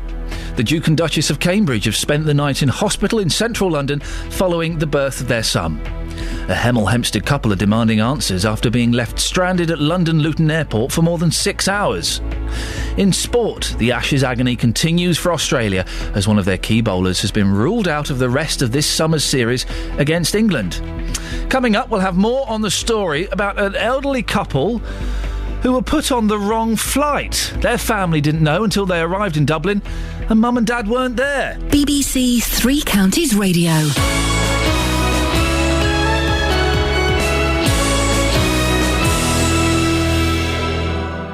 BBC Three Counties Radio. Your local stories. I have a friend who runs a hairdresser's, and one of her members of staff is stealing the takings. So what would the advice from the police be? We'll find out, Sally. Your local life. Yesterday we were talking about the problem of shoplifting. So what can you do if you have staff who, to put it eloquently, are a bit light-fingered? Your local radio station. The one thing which seems to actually solve the problem for them, they all said, was, I put in CCTV cameras. This is BBC Three Counties Radio. Morning, Iain Lee, BBC Three Counties Radio. If you want to give us a call about the royal baby or any of the stories, 08459 455 555. Are you excited, like Dealey is, about the royal baby? You think it could be great for the country? Yeah, that's right. Someone's put on Facebook they're upset because Jeremy Kyle isn't on today. He's been replaced by a special about the baby. Yeah. 08459 455 555. Steve's in Dunstall. Steve, are you excited about the royal baby? No, not really. Tell me why. Well, I've got no interest in it.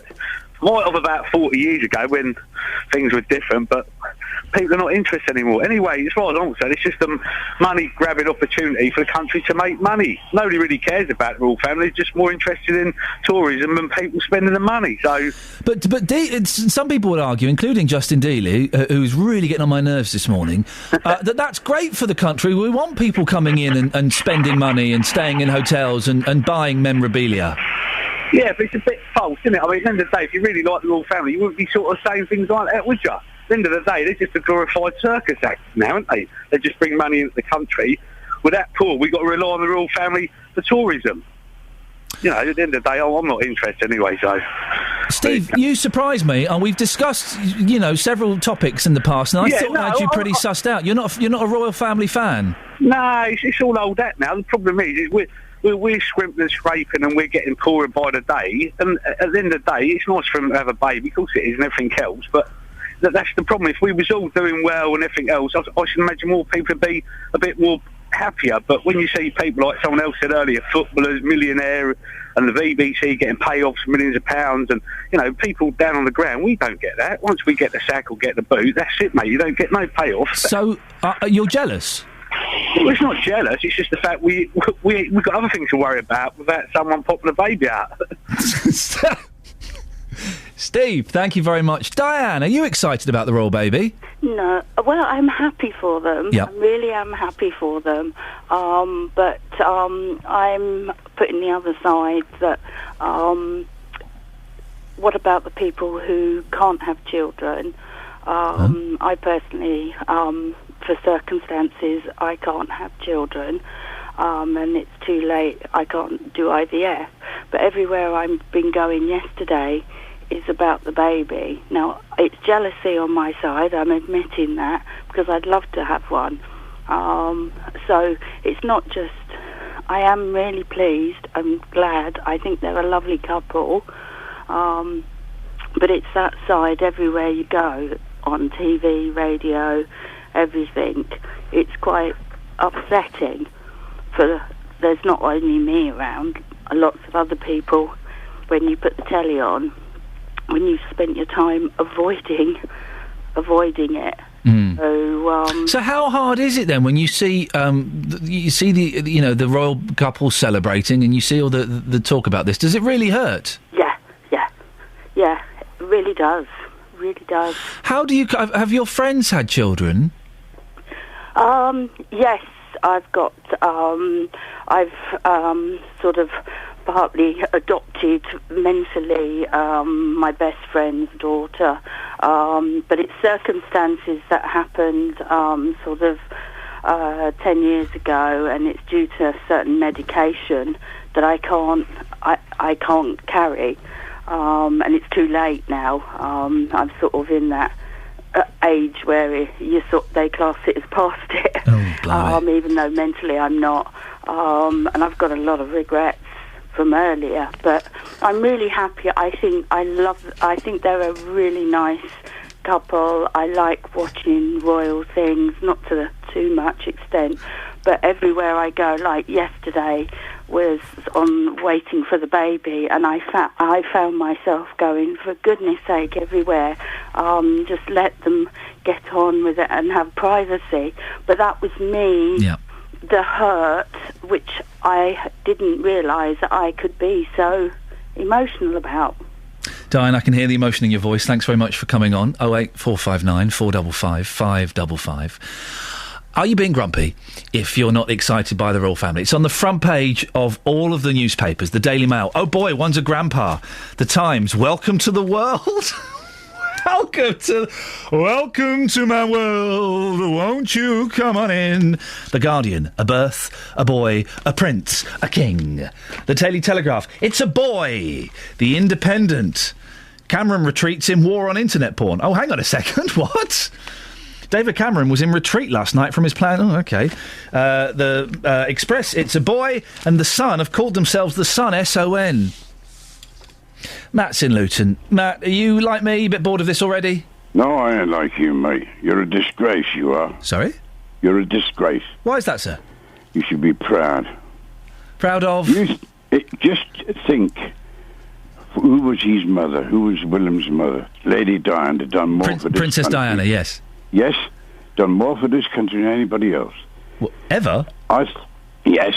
What did she do for this country? Look at the money she brought into the country. Yeah. How much? And why be grumpy about it? Why are you grumpy? Wait till Jonathan comes on and see what he says. Well, Jonathan's off this week. Oh, well, he'll be here next week, and thank God he'll say something nice about it. Well, I don't know. I don't know. When your child was born, I bet you were over the moon, weren't you? I was over the moon, my wife was over the moon, and my family were over the moon, yes. So you can't help this because it's a part of our heritage. No, the reason I'm not over the moon about the royal family is because I don't know them. I don't know anything about them. Of course you do. I don't. You know everything about the royal family. I don't know them. I've not met them. Well, yeah, but you're always slagging them. I'm not always slagging them. I like... No, Matt, you're wrong. You're very, very wrong. No, I'm not wrong. No, you are wrong, sir.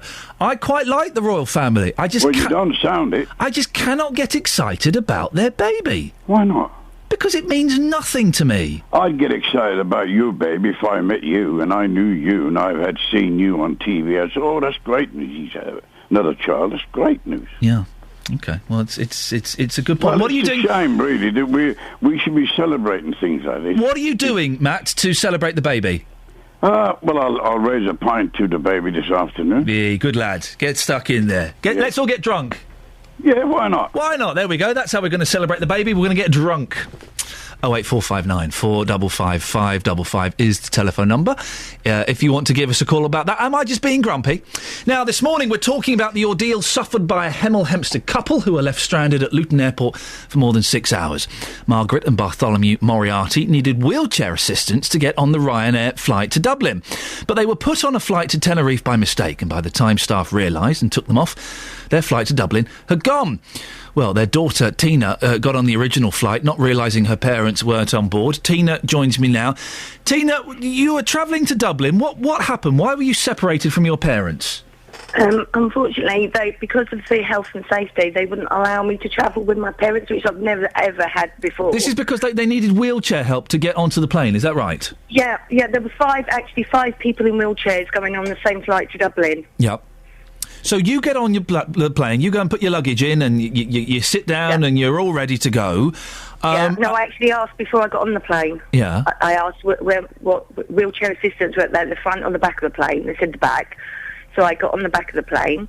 Then I asked the cabin crew where were my parents, because they weren't on the back. They said they're at the front now, you need to sit down because we need to take off. So I sat down immediately. So they told you your parents were at the front of the plane, they're on the plane, don't worry, now sit down please, miss. Yeah. At what point did you realise your parents weren't on the plane? When I got off the plane, the wheelchair assistants were on the tarmac. Because my parents not got off yet, and they said no. They said they don't need them. I said my parents do need them. And then the next minute we're waiting, and the next minute the pilot's getting off. And I said, where's my parents? And he said, oh, they must have gone through. Then the gentleman on the wheelchair assistants walked me down to customs. I walked all the way down to customs since my parents had already been taken through. And the next minute I got a hysterical phone call from my mother saying they were still in. Tina, how long is the flight from Luton to Dublin? About minutes. About how long, sorry? About 55 minutes. Oh, so it's a quick one. Did you not at any point in the flight think, I should just get up and just see if Mum and Dad are all right? No, because my dad's a really bad flyer. Right. Oh, okay. So best leave him on his own. Yeah. And so you got a phone call from your mum. She was no doubt very upset. What did she say? Hysterical. She just said, Tina, because I said, don't worry, Mum, I'm coming through. She went, Tina, we're still here. And I said, still where? She said, in Luton. And I can't say on air what I said. No, I can imagine. And so what happened then? What was the deal with your parents then? Well, somebody from Ryanair come on the phone and it said to me that somehow they'd been put on the wrong flight and that they didn't know whether they could put them on the next flight or not.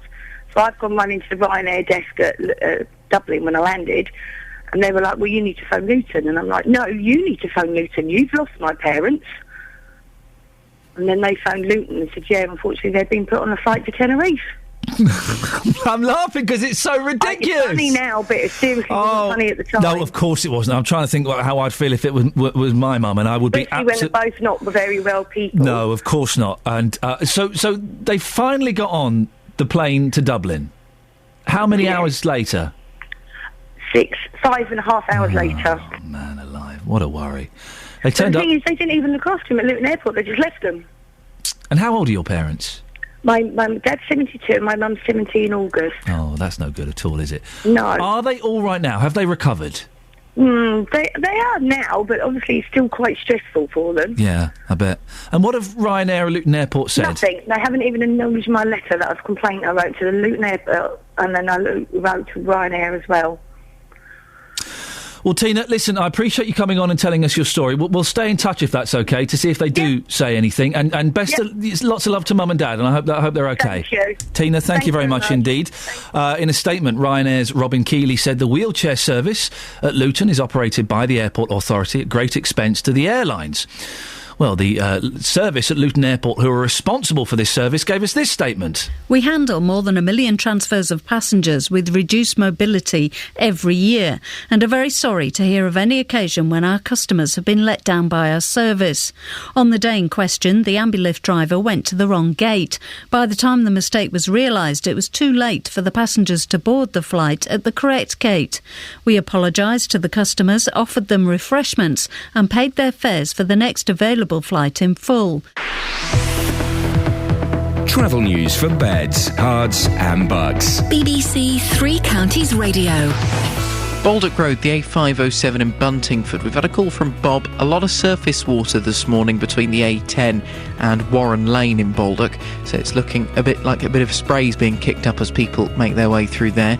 We haven't had any reports of flooding so far, thankfully. But if anyone gets caught out somewhere with any problems, do let us know. 08459 455 555. Slow on the A1 coming down to the Black Cat roundabout. There are delays now approaching the Barford bypass. Slow then as you continue down the A1M past Hitchin and towards Stevenage, and then into London, southbound on the A1 from Stirling Corner to Mill Hill Circus. It's busy on the M1 from junction 13 at Bedford toward the Luton Airport Spur. The anti-clockwise M25 very slow from the M1 to Kings Langley, and now from Chorley Wood through to the M40. Queues in Markyate on the A5, lots of problems on the trains. Virgin Trains now running with disruption, delays of at least an hour and cancellations. Signalling problems caused by a lightning strike up at Manchester Piccadilly. So that's affecting services to and from London. It's also affecting things out of Manchester further north into the country. Plus the delays through Birmingham that have been caused by a different lightning strike, and Chiltern have had a breakdown, which means that there's at least a couple of late runners coming through High Wycombe and a couple of cancellations as well. Adam Glynn, BBC Three Counties Radio. Across beds, hearts and bugs. This is BBC Three Counties Radio.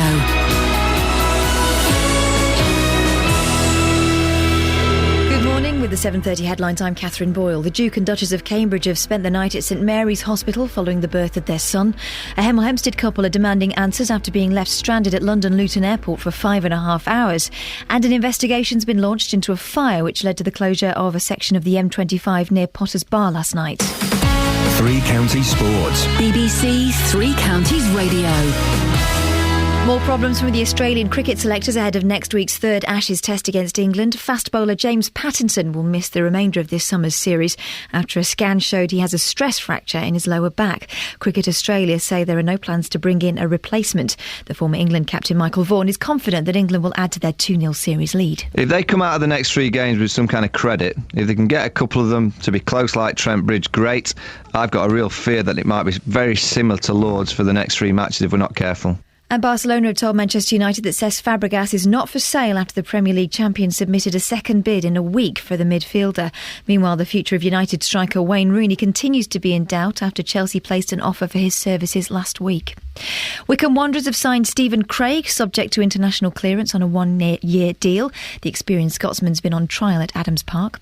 Stevenage are in pre-season action at home to Leeds United tonight. The visitors have sold nearly all of their allocation of tickets. Also tonight, Luton continue their pre-season fixtures as they face Aston Villa at Kenilworth Road. The Hatters hope to make it 3 friendly wins in a row after recent victories against Hitchin and Maidenhead.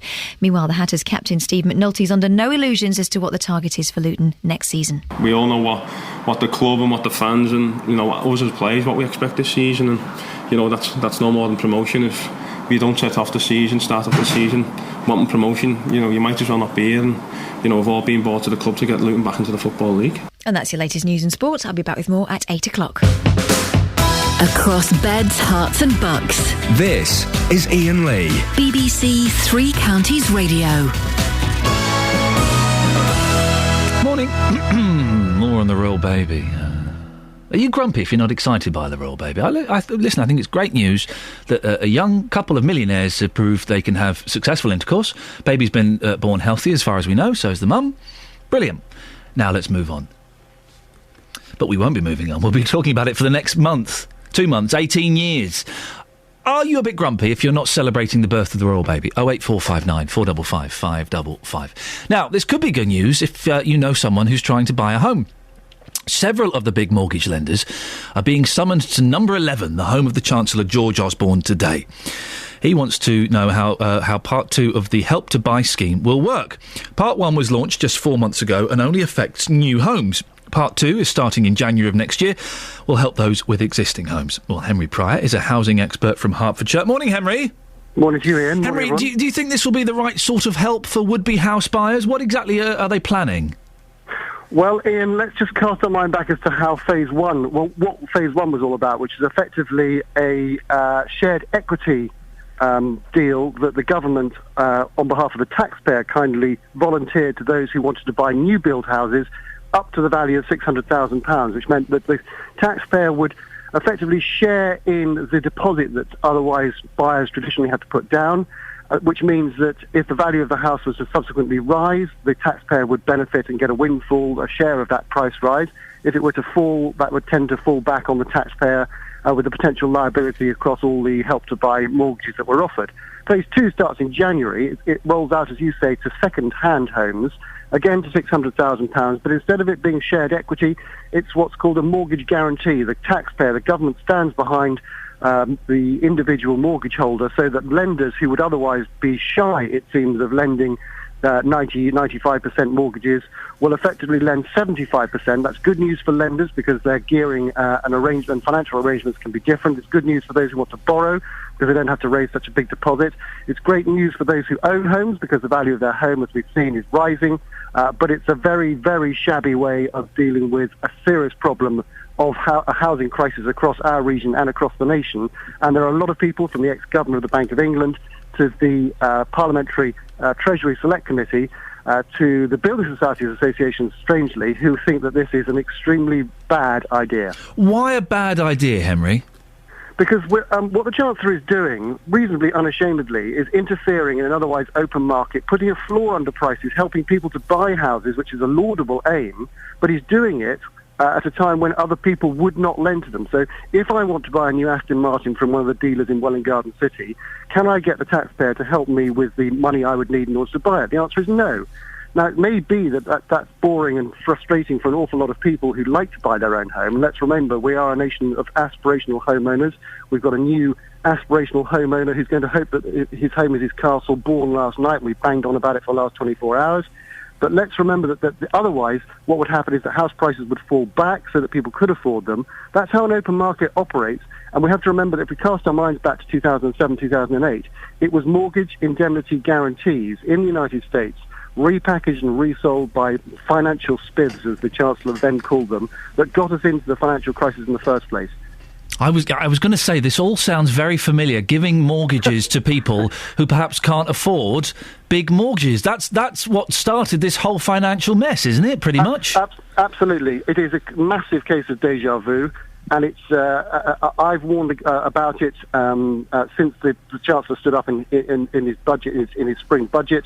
As I say, the ex-Governor of the Bank of England has cast doubt over which in parliamentary speak is a serious slap on the wrist for George Osborne. The Treasury Select Committee has slapped it down. It's very difficult to find anybody who actually supports it as a principle, other than those who understandably are going to benefit. So house builders, we've seen results for publicly quoted house builders rising. We know that house prices in our region even are on an upwards trend. So although they were already unaffordable for many, they're now becoming even more unaffordable. The good news for the Chancellor is that, as I say, a rather shameless exercise, potentially, he is effectively going to go to the ballot box in 2015 and say to people, listen, your house is now worth more than it was, can I count on your vote? And it's a sham, and I'm afraid it's something that we should put a big question mark over. It is expensive buying a house. When I bought my first flat, which was probably about 13, 14 years ago, I was doing all right. It was in London. I was doing all right. I was earning TV money. I still had to borrow a few grand off my mum to make the deposit. But I remember my mortgage guy was saying, look, if you can just spend a few more £1,000, it'll be... I said, I can't. This is my limit. And I worked it out within my limits. Are people stretching themselves too far, Henry? They are stretching themselves too far, and Help to Buy is an initiative which the government, when the Chancellor announced it at the budget, said would exist for a period of 3 years with the option for it to be extended. But at some future date, like a game of musical chairs, the music will stop and this initiative, this scheme, will be withdrawn, at which point the next generation of house buyers are not going to have this assistance. They're not therefore going to be able to, or they're going to be very unlikely to be able to afford to pay the money that is going to be needed by people who paid inflated prices in 2013 and 2014 and 2015. And all we've done is kick the housing crisis further down the road to be picked up by subsequent generations. It really is a bad idea at a time when we all know we do need a solution to a desperate crisis for people. Housing is a high priority. It's definitely going to be part of the big debate for the next election, but I'm afraid this isn't the way to solve it. Should we go the way of the Continentals and the States and make renting more of a priority than home owning? Well, it's fascinating, Ian. We saw in the government's annual housing survey, English housing survey, this is, which was published just last week, that actually the proportion of people who rent property has shot up over the last 12 to 24 months, and we've now got a split of almost a third. In those last two-thirds, we've got about 4 million people who rent in the private rented sector, and 4.5 million who rent social housing from housing associations and local authorities. So we are at last seeing that, first of all, the new generation, the latest generation, actually regards renting as being cool. They don't see it as having something of a stigma, which when you and I, back in memory lane, when we bought properties 18 years ago, probably felt it was. These days, renting is a viable option. We desperately need a greater supply of rented property. But at the end of the day, house builders are running commercial operations. They are answerable to shareholders. They are looking to make money, not to solve the nation's housing crisis. What they want are sustainable and preferably high house prices, and the electorate appears to be being delivered that by the coalition government ahead of the 2015 government general election. Henry, thank you very much. Henry Pryor, housing expert from Hertfordshire. Call 08459 455 555. BBC Three Counties Radio. So, facebook.com/BBC3CR. Are you grumpy if you're not celebrating the birth of the baby? Simon Easton says, and we say the North Koreans are a nation of mind-controlled zombies. Do we? Kevin, have they had the baby? I didn't realise. It's not like it's in the news at all. Anne-Marie, I just don't see how this is any more relevant to me than any of the other births that occurred yesterday, or any other day for that matter. In fact, I'm 22 and I don't know anyone of my age that cares at all. Maybe it's a generational thing. Martin says, well, I for one am delighted about the royal baby and I'm really pleased for William and Kate. Now we move on to the exciting choice of a name. Although I agree that because he's a boy, it might be inappropriate for his first name to be Diana, I hope they make it a middle name. Anything less will be an insult to her memory. And Tricia says, wonderful news. Good luck to them all. Dennis is in Dunstable. Dennis? Good morning. Good morning, Dennis. Are you like me? You think, yes, it's nice they've had a baby, but let's all move on now, please. Put it this way, I woke up nice and happy this morning, and as soon as I heard you ranting on, I went back to my normal grumpy self. Oh, then I've done something. I've achieved something. Yes, you have. You've made me miserable. Well, that's good news. It isn't. What? It should be a happy day. Look, it's a new child in the world. All right.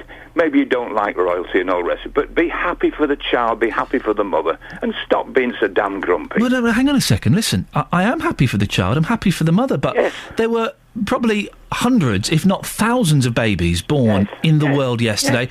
Why should we be celebrating this one? It's just another rich boy. Yes, perhaps it is, but then it's like a lot of things. Different people are interested in different things.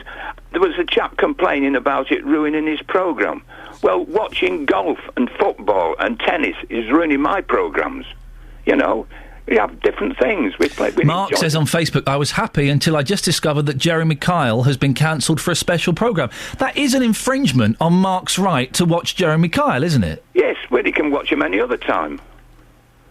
You know, it's just one of those Justin Dealey is convinced, wrongly, I hasten to add. Well, you see, this morning, all this news you've gone on, but twice they've said that there has been lightning strikes in the Midlands. Nobody's done anything about that. That's exciting. Sorry? Being struck by lightning. What on earth are you talking about now, Dennis? I'm just saying, different people have got different ideas about what they're getting excited about. I've got no idea why you're talking about thunderbolts and lightning. Justin Dealey seems to think it will bring more tourism to this country. How on earth? Already they were talking youngsters last night that come from America, especially to see the baby. Who's coming from America to see? A young lady on last night, she said she'd come on holiday from America, especially to see the baby. But she won't see the baby. No, she won't, but she's seen the excitement that's going on. But there is, the excitement is false. It's falsely generated.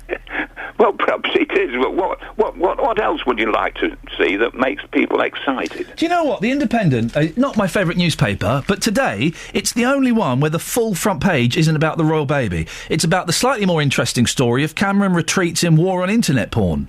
Yes, I know, but that's different people with different ideas. You know, we're all different. For the front page of the Mail. Boy, he's a grandpa. Daily Express, it's a boy. The Sun.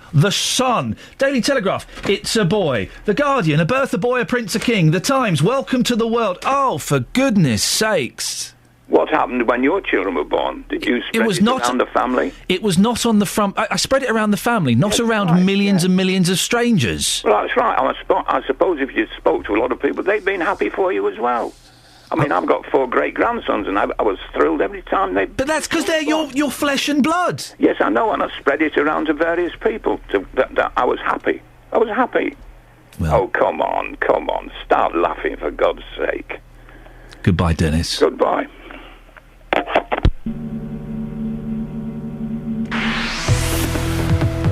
What was that noise? It's the travel. BBC Three Counties Radio. I've no idea what that noise was, but it was a bit disconcerting, wasn't it? I think what Dennis was referring to was the fact that we've got train problems because of lightning strikes. There's one up at Manchester and one in Birmingham, and it's causing big delays for Virgin train services this morning. It's affected their signals. Looking at the problems in Manchester first, it's causing delays of up to an hour and cancellations on services running to and from Manchester, including ones to and from Euston.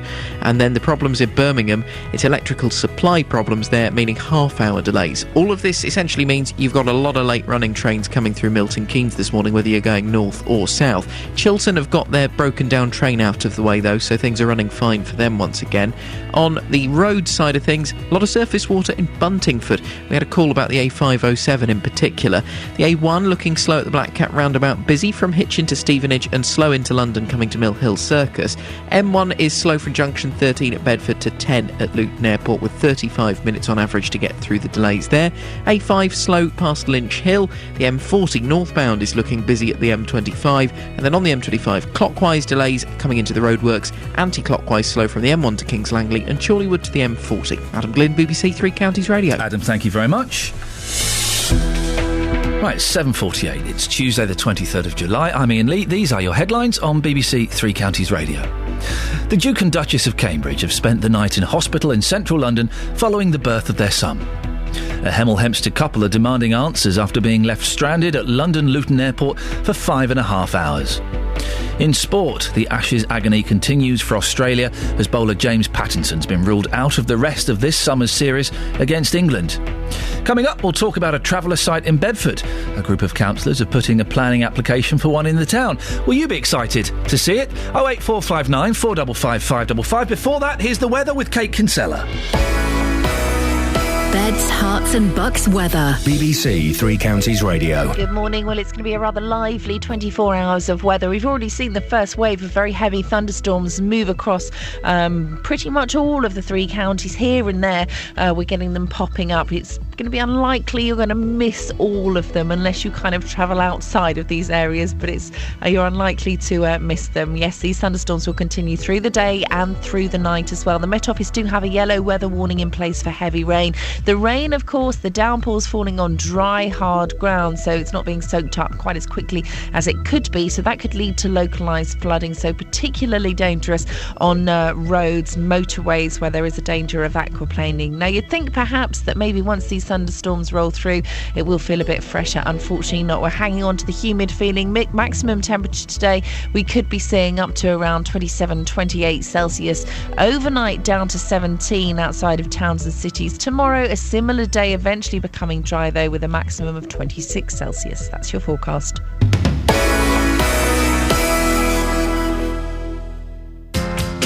Every weekday from 12, Nick Coffer brings you great guests. Julian Clary, welcome to BBC Three Counties Radio. Legendary Genesis guitarist Steve Hackett, Supertramp frontman Roger Hodgson, Carol Decker of Tapao fame joins me now. Great conversations. China in Your Hand is about the fragility of your dreams and that you should be careful what you wish for. Something very addictive about making people laugh is standing on stage and every few seconds getting that hit of a laugh. Nick Coffer. Weekdays from 12 on BBC Three Counties Radio. I'm surprised that Nick had Carol Decker on and didn't ask her what China in Your Hands was all about. He missed a trick there. He really missed a trick.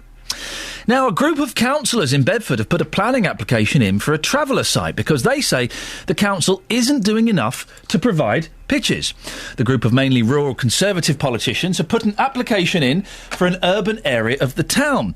Councillors there are furious with the move and say the Tories are bringing the council into disrepute.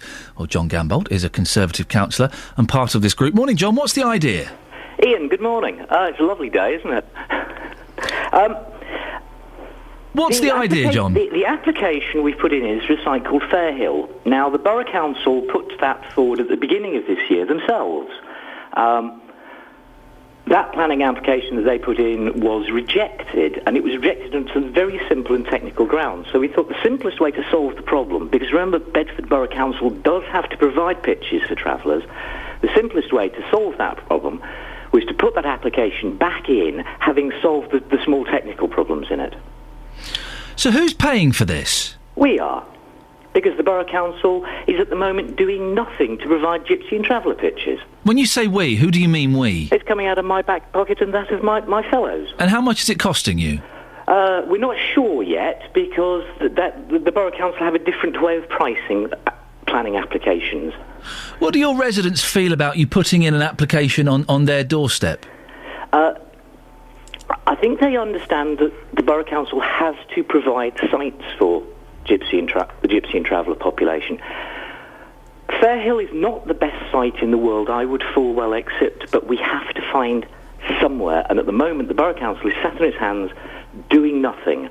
Councillor Royden, who I think you've got on next, recently said, we've run out of options.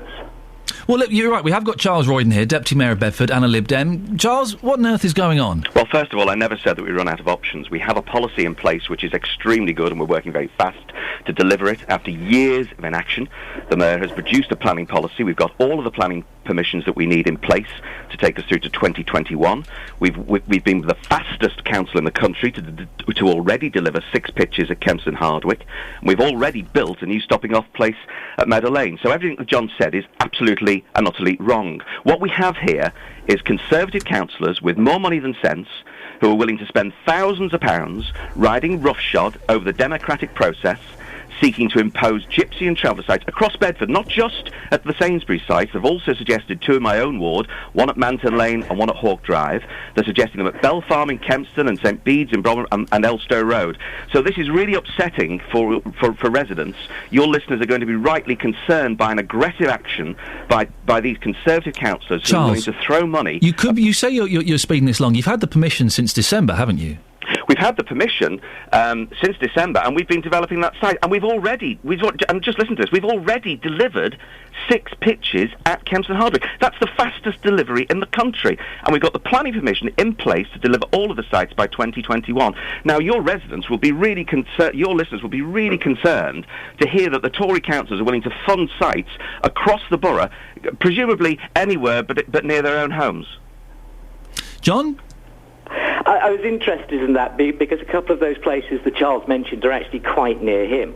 The point is that yes, he's quite right, Meadow Lane does have planning permission for 14 sites which would solve our problems, but Charles and his friends simply haven't put that out to tender. It's not being built at the moment, and if it's not built, there will remain a problem of deliverability. Fairhill, which his administration put forward, and then found, unfortunately got rejected, is the next best site after Meadow Lane. And unless we actually develop these sites, we will continue to have problems because we have a statutory obligation to deliver. John, is this just a ruse to get the council to pull their finger out and get a move on? On Meadow Lane? I couldn't possibly comment, as they say. So, yes. Iain, what we have isn't a ruse. What we have here is wealthy councillors spending a lot of money, as I say, more money than sense, trying to ride roughshod over a democratic process because Fairhills was thrown out. Residents will remember what it was like when we had a gypsy and traveller site at Cutthroat Lane, and quite rightly, they turned out and they made their case in a democratic way, and it was kicked out by the planning committee. Now, having had the planning committee made its decision, these councillors are unwilling to abide by the democratic process, and they're now throwing their own money at trying to overturn that. And we can rightly be upset, I think, as residents, that such a disregard is being paid by elected representatives of this planning process. But John, Charles, doesn't John have a point? The longer it takes to build, the more risk there is in applications for rural areas being pushed through by default. Well, I would remind John that after years of inaction, when the Conservatives were on the executive of the Borough Council, nothing was done. And now, all of a sudden, the Mayor has brought in a policy, delivered pitches, has the planning permission in place until 2021. We're putting temporary stopping off measures in place so that people can go to a site and stop off, and we're also putting in preventative measures across the borough. You see, what John is doing is he's riding roughshod over the democratic process, and this is sending all the wrong messages out to gypsies and travellers. And over the summer, we've had unlawful parking all over Bedford. We've spent thousands of pounds clearing up after unlawful encampments, places like the Park and Ride and Addison Park, and this is sending all the wrong messages out. It's showing that the democratic process isn't important, and instead you can just throw money at the problems and ride roughshod over law and order. John, and I think this is an absolute disgrace. Let's let John respond to that. Charles is quite right there. The Bedford Borough Council have wasted tens of thousands of pounds chasing gypsies around Bedford Borough that have landed in places where they didn't want them, rather than spend that money properly developing accommodation. Over £50,000 was spent on looking at Meadow Lane and conducting studies on bats, birds and drainage. Similarly at Fairhill. Why don't we just actually develop one of these sites? But the point is, John, that for years nothing has been done, and now it is being done. Now these pitches are being delivered. We are the fastest in the country. We've already delivered 6 pitches at Kempston Hardwick. When you were on the executive, you did absolutely nothing. Now you're saying that we should be doing something, and we already have, and we already are, and the planning inspector has endorsed our approach. Charles, it's fantastic. Charles, let John respond to that, John. My friend, I've never been on the executive. You have for some number of years now, during which time you have not developed Meadow Lane. The Conservatives on the executive did nothing for decades. And now we have a policy which is in place and which is delivering pitches. And we have our planning permission in place until 2021. We will continue to develop these pitches. We'll continue to bring them forward, but it'll be done in a democratic way, not by throwing money at them. Gentlemen, we have to end it there. I've got to say that one of you, you have a clock that's 2.5 minutes early, but I heard it chiming in the background, but thank you. The last voice you heard there, Charles Royden, Deputy Mayor of Bedford, Lib Dem, and the other gentleman was John Gambold, a Conservative councillor. 08459 455 555. Travel news for beds, cards and bugs. BBC Three Counties Radio. Surface water causing a bit of spray on the A507 this morning, particularly in Buntingford. That's where we've had reports of problems. There may well be some surface water causing issues elsewhere. If you get caught up anywhere, do give us a call, 08459 455 555. Certainly queues this morning in the usual spot on the A1 coming down to the Black Cat roundabout. Busy on the A1M from Hitchin towards Stevenage and slow into London as you come on the A1 through Stirling Corner and toward Mill Hill Circus. The M1 is busy from junction 13 at Bedford toward 10 at Luton, taking around 35 minutes to get through. Slow on the A5 in Markyate near Lynch Hill. M40 looking a little busy mainly around the M25 junction. Clockwise, the M25 has a delay from the A1M through to South Mims going into the roadworks. Anti-clockwise slow from the M1 to Kings Langley and Watford to the M40. Big disruption for Virgin Trains this morning. They've had lightning strike at Manchester Piccadilly causing signalling problems, and they've had a lightning strike in Birmingham causing electrical supply problems. Both of those mean delays. Adam Glynn, BBC Three Counties Radio. Thank you, Adam. Are you a Mr. Grumpy or Mrs. Grumpy Boots if you're not celebrating the birth of the royal baby? Justin Dealey thinks so, but then again, what does he know? On FM, AM, online and digital radio. This is BBC Three Counties Radio.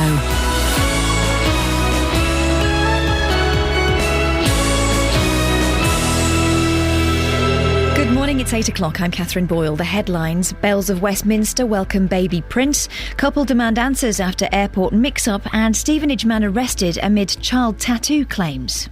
BBC Three Counties Radio. The Duke and Duchess of Cambridge have spent the night in hospital in London after the birth of their son. The bells of Westminster Abbey will peal for 3 hours this afternoon in accordance with royal tradition, but the elation is slightly more muted this morning on the streets of Luton. I know she's a princess and she's had a baby, but I don't care really. I think it's good for the country. I think it's good for Will and Kate. They're normal people, and good luck to them. No, I'm not really bothered, mate. No, it doesn't interest me. I care more about how I'm going to eat. She knows how she's going to eat, I don't. I wouldn't say I was excited. I'm happy for them, as new parents. What about normal people? My daughter's had a baby. There was no big, Jim's family is having a baby and... Guess again, Jim, congratulations. The Chancellor George Osborne will meet lenders and house builders this morning to discuss plans to make billions of pounds worth of mortgages available to people who can't afford large deposits. The scheme's an extension of the Help to Buy initiative, as our personal finance correspondent Simon Gompertz reports. From January, Help to Buy will be extended to provide a taxpayer-funded loan guarantee to first-time buyers and people moving who would otherwise face high mortgage costs because they can't afford big deposits, though they will need to put down at least 5%. The biggest lenders, including Lloyds, RBS, Barclays and Nationwide, are being called into Number 11 to be told to get ready for the launch of the initiative. With them will be representatives of the main house-building firms, many of whom say that a boost to the housing market will have the knock-on effect of spurring them on to build more homes. A Hemel Hempstead couple are demanding answers after being left stranded at London Luton Airport for 5.5 hours. Wheelchair users Margaret and Bartholomew Moriarty were put onto a Ryanair flight to Tenerife when they were supposed to be going to Dublin. By the time they were taken off the plane, the gate had closed. A 24-year-old Stevenage man's been arrested following reports that underage children may have been given tattoos. Police are appealing for information about the procedures, which are thought to have taken place in the Broadwater area over the last few months. A group of opposition councillors in Bedford are applying for a piece of land to become a travellers' site, despite it being rejected just a couple of months ago. The move, which critics have called unprecedented, is designed to push the council into beginning work on a site already agreed in the borough. John Gambold is the Conservative councillor for Bromham and Biddenham, and he's confident that residents will see the bigger picture. I think they understand that the Borough Council has to provide sites for the Gypsy and Traveller population. Fairhill is not the best site in the world, I would full well accept, but we have to find somewhere, and at the moment the Borough Council is sat on its hands doing nothing. The Council's Lib Dem leaders are accusing the Tories of riding roughshod over democracy. In sport, the Ashes agony continues for Australia. Their bowler James Pattinson's been ruled out of the Ashes with a stress fracture. The weather today very warm and humid with thunderstorms and a high of 27 degrees Celsius. That's 81 Fahrenheit. Get the latest news and sport online at bbc.co.uk/3counties.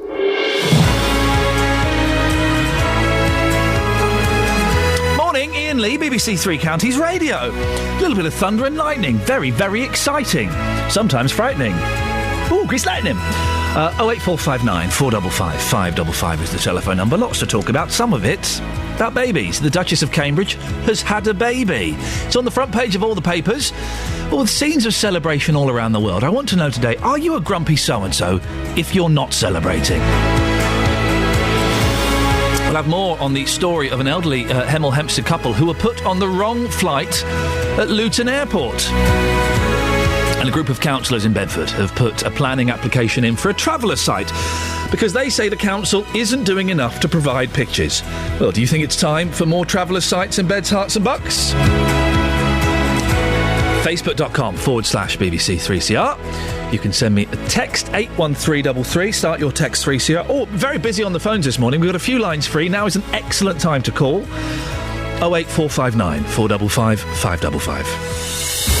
Across Beds, Herts and Bucks. This is BBC Three Counties Radio. President Obama has congratulated the Duke and Duchess on what he called a joyous occasion. Good for him. The Australian Prime Minister, sexist Kevin Rudd, said it was a happy day for the country's close friends in Britain and the Commonwealth.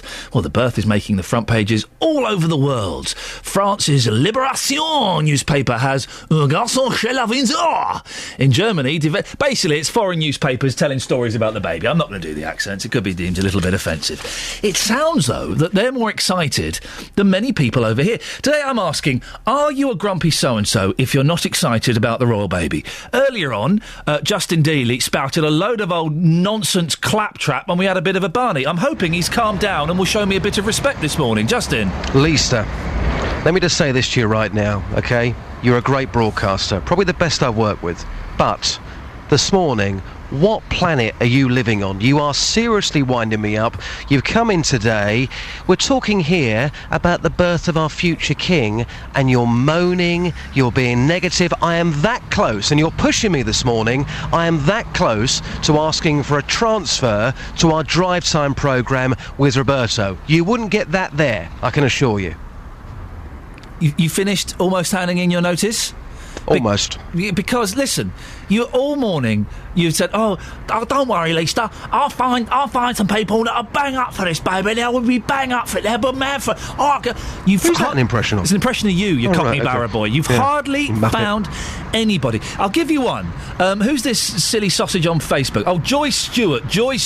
Oh, Joyce. So her views don't count now. Your audience? Silly sausage? Joy's view does not count because it's nonsense, but I'll read it out. Well, I should have known Iain Lee would put a dampener on the royal birth. Sometimes you make me sick, you ignorant person. Do you know what she's so right? I only hope your children grow up to be proud of you. They'll be prouder of me than they are of you, Joy, because I can use punctuation. I know when to put full stops and commas into a sentence. Dearie me, Joy, you're absolutely spot on. You said to me earlier, go and find people who are positive about this. Yep. Now, genuine responses coming in here. I've been asking people this morning, are they excited about the birth of our future king? And this is what people had to say. I'm very excited about the birth of the royal baby, but they need to leave the couple alone now. And a lot of our listeners, not only on the streets here, but also phoning in, have been very, very negative about this and moaning. Are those people just grumpy? I think so. They need to grow up. Madam, how excited are you about the birth of our future king? Well, it's nice. It's nice for them. It's nice for the country, really. So, we now know about the birth of the royal baby. Yeah. You must be an excitable man. You must be jumping for joy today. You must be joking. You're just joking. I'm not. I'm being serious. The money we pay out on them. Let me put this question to you then. OK, if you're not excited, and a number of people will be excited today, are you just grumpy? No, I just don't bother with royalty. It's just another baby. It's very nice. I'm very pleased that it's arrived safely, but I'm sure if you went around every other maternity hospital in the country, you'd find parents and grandparents just as thrilled. You would do, but then again, you wouldn't find the future king of this country in that maternity unit, would you? No, but then it's just another baby. You know, it's just going to grow up and go through all the traumas, whatever, that all babies grow through, you know, so... I'm going to ask you one final question. I think I can ask this. I think we're kind of friends, aren't we? Are you just grumpy?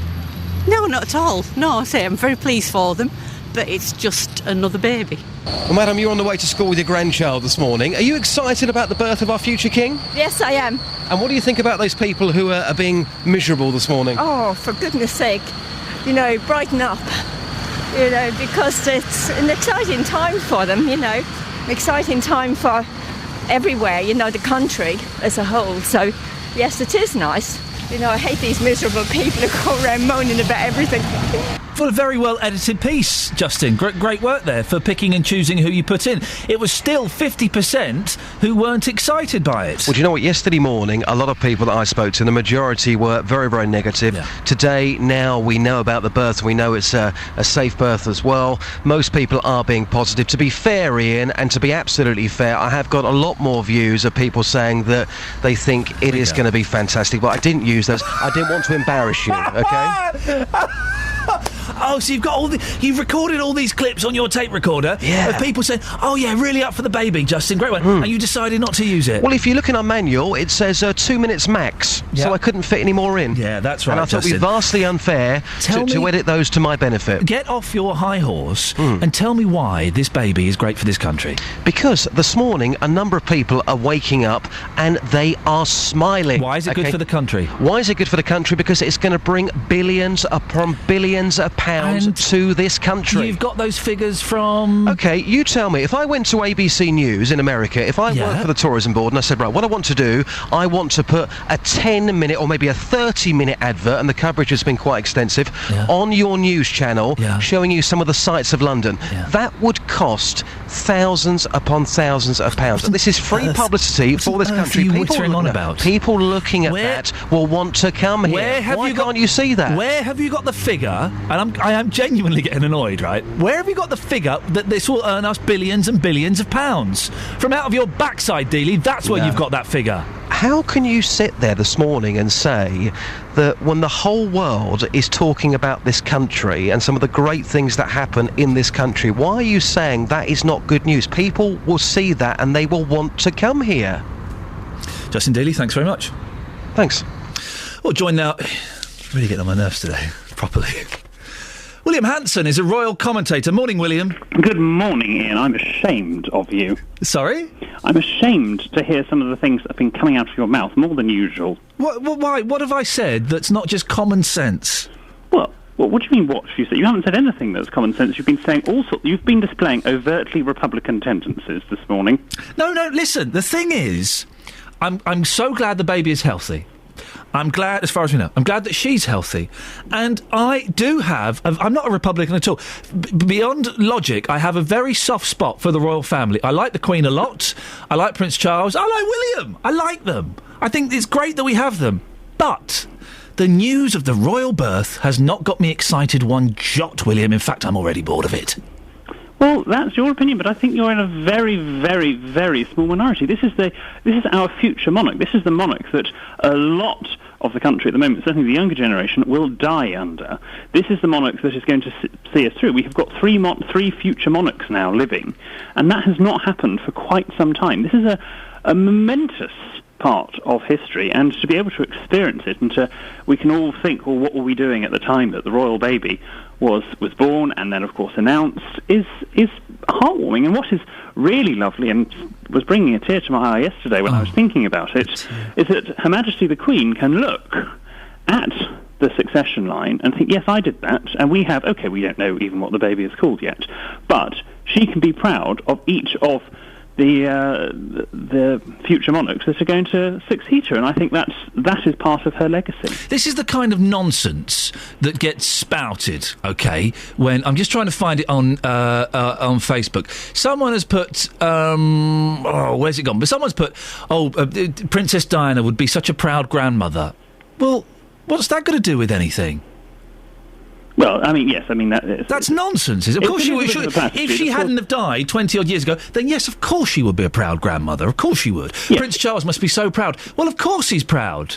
Yes, and okay, yes, people are coming up with, that are over-egging the pudding. My least favourite thing is people on Twitter who have about 2 followers who are announcing the royal birth as if their 2 followers are going to hear it straight from them and not from the BBC or any reliable news source. I'm with you on that part, but for you to be a bit downtrodden about the whole thing, it's just absurd. I mean, you're not going the right way for that knighthood. It's never going to be Sir Iain Lee, is it? The knighthood, I think I got rid of that quite a long time ago. It brings out the worst in people. Steve has posted on Facebook. Justin Dealey saying Iain Lee probably the best presenter you've ever worked with, probably the most overpaid you've ever worked with. See, it brings out aggression and rudeness, William, when we should all be getting along. Yes, it's bringing out aggression and rudeness from you.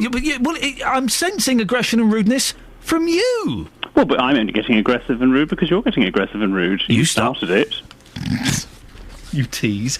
William, what will you be doing to celebrate the birth of the royal baby? Well, last night I had a glass of celebratory sherry. I had, well, in fact, I'll be honest, I had 2. Oh, cheeky. But they were only very small glasses, yes. so it was fine. Okay. It was a proud moment. Any ideas on what the name's going to be? Well, I think it'll probably be George or maybe James, although that's got Scottish implications, or perhaps Edward. They wouldn't go with Edward. They've had bad luck with that name in the past, haven't they? Well, yes. I mean, they could name it Iain after you, but I think that's unlikely. Well, are you being a little bit hoity-toity just because you've got the same name as Prince William? No.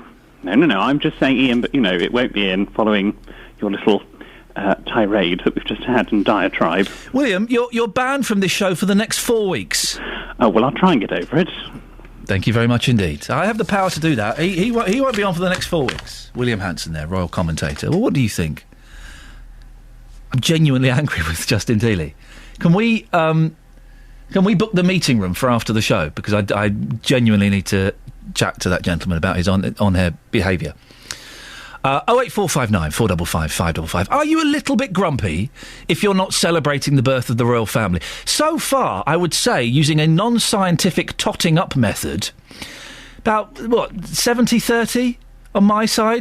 It's about 70%, I would say, of the people we've had on this show in the Vox Pops and the phone calls erring on my side. Can you change that balance in the last 45 minutes of the show? 08459 455 555. 8:15. Let's get the travel now. Here's Adam. Travel news for beds, cards and bugs. BBC Three Counties Radio. Cheers, Ian. The A507 in Buntingford still looking pretty sprayy this morning, for want of a better word. There's a lot of spray being kicked up by surface water. We've had reports of problems around there near Warren Lane on the way toward Baldock. It's a lot of surface water about after the heavy rain overnight, so if it's causing problems anywhere in particular, do give us a call. 08459 455 555. Delays on the A1, usual spot, the Black Cat roundabout. Barford bypass looking quite slow as well. Along the A1M from Letchworth to Stevenage, it's looking quite busy, and delays into London through Boreham Wood past Stirling Corner. The M1 is looking much slower than the average morning from Milton Keynes down to Luton Junction 14 to 10. It looks like there's a half-hour delay, maybe a little bit longer through there. Anti-clockwise M25, not too bad. From the M1 to Kings Langley busy, and then from Watford to the M40 is slow as well. That'll probably end up joining up as one queue soon. And clockwise into the roadworks looking busy as well. On the trains, problems for Virgin. They've had a lightning strike up at Manchester causing a signalling problem, and one in Birmingham which has caused electrical supply problems. Both of these mean delays to their services running across the country, some up to an hour, and a fair few cancellations as well. Adam Glynn, BBC Three Counties Radio. Thank you very much, Adam. 8:16, it's Tuesday the 23rd of July. I'm Iain Lee. These are your headlines on BBC Three Counties Radio. The bells of Westminster Abbey will peal for 3 hours this afternoon to mark the birth of the new prince. A Hemel Hempstead couple are demanding answers after being left stranded at London Luton Airport for more than 6 hours. In sport, the Ashes agony continues for Australia, as bowler James Pattinson's been ruled out with a stress fracture. Coming up, so you're travelling with some elderly members of your family on an aeroplane. You get to your destination, you get off, they're not there. What do you do? 08459 455 555. BBC Three Counties Radio.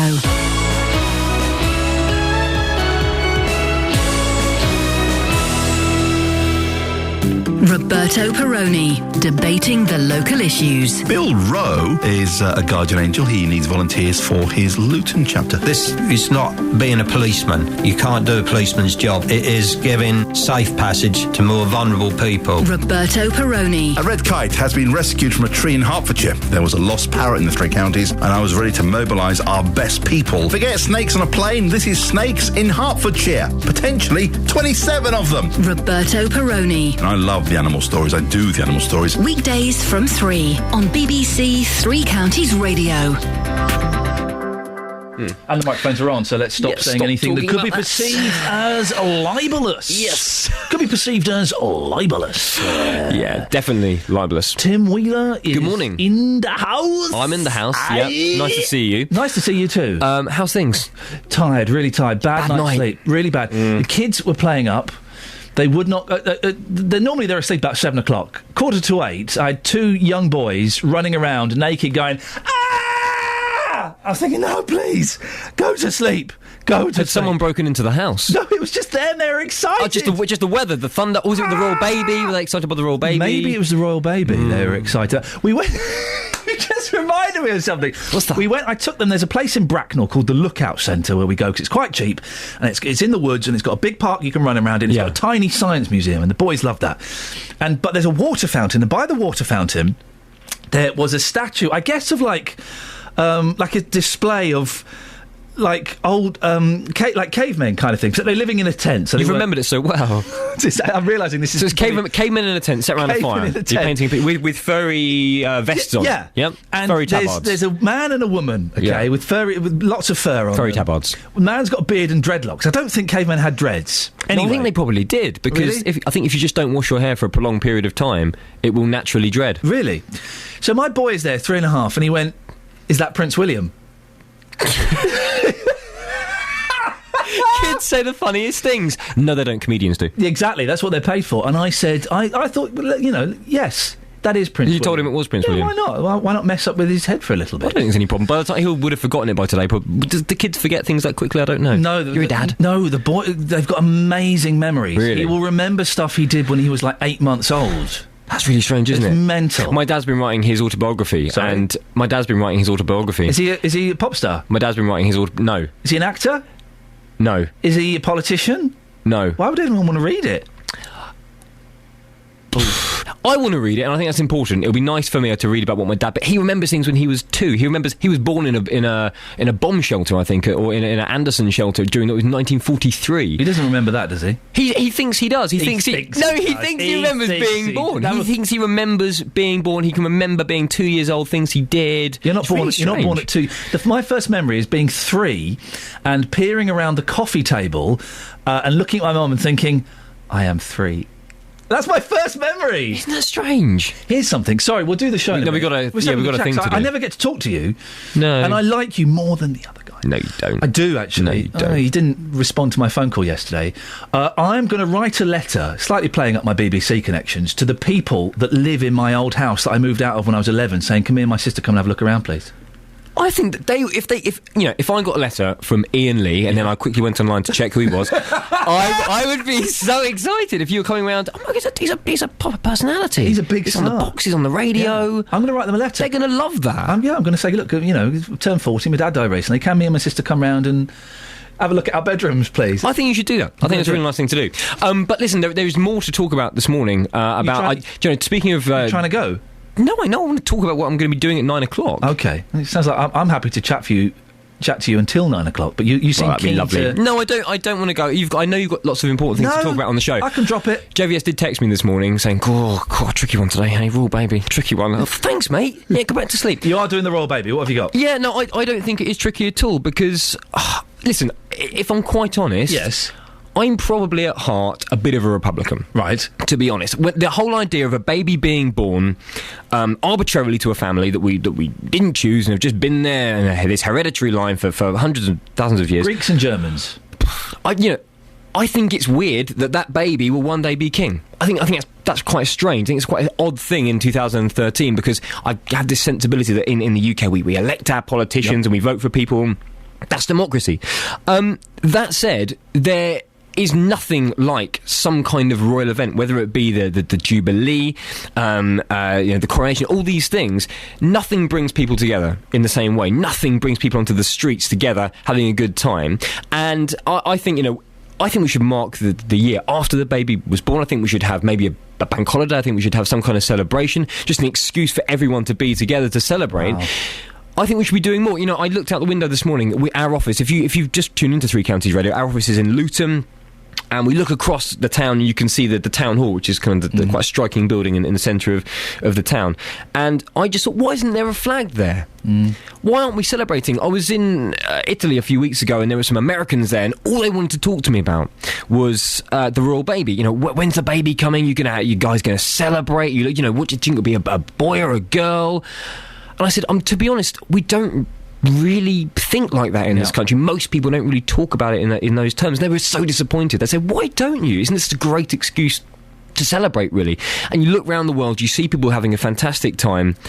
I cannot help but think this is a really good thing for the country. I cannot help but think that in a society that does seem to be quite divided on a number of lines, maybe the royal family, politicians don't unite us. People, hate one or the other side.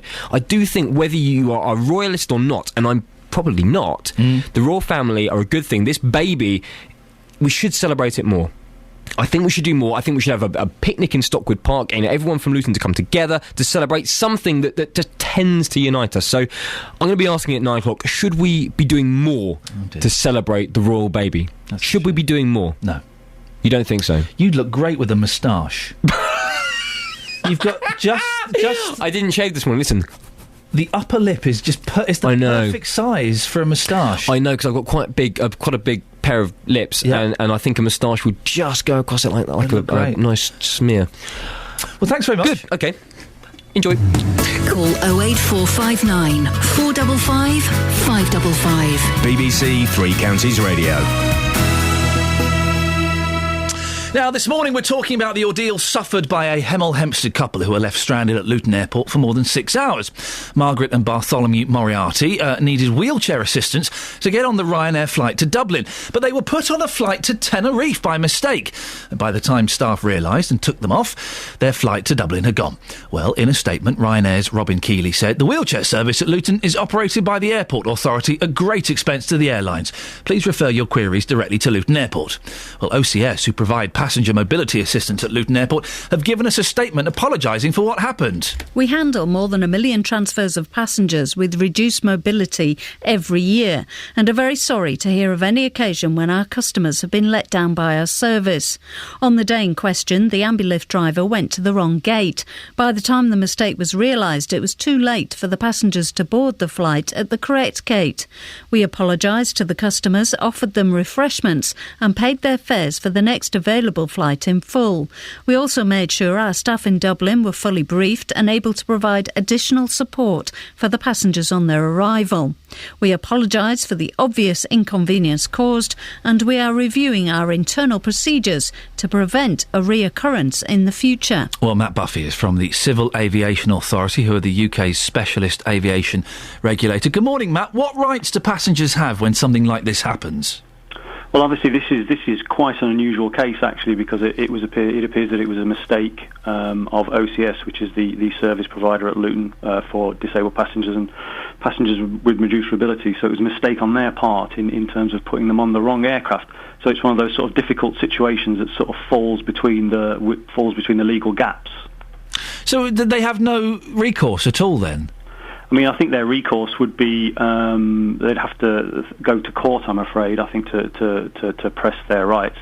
As I say, there are some quite straightforward situations. If your flight's cancelled, or if you've been delayed for a long time, or if you've been denied boarding, then you have certain rights. The airline has to look after you and provide you overnight accommodation if you've been delayed, and you might get compensation. But in this case, it was simply the service provider delivered them to the wrong. Well, there must be. Surely there must be some recourse, Matt. I would have thought if the person the service provider who is only job description is to get you on the plane, puts you on the wrong plane, then that is a spectacular mistake, isn't it? It's a huge failure. I mean, if I was Luton Airport, to whom OCS contracted, I'd be extremely cross, and I'd be wanting to find out how this could happen, because there there are all sorts of safety and security implications with loading passengers on the aircraft that they're not supposed to be on.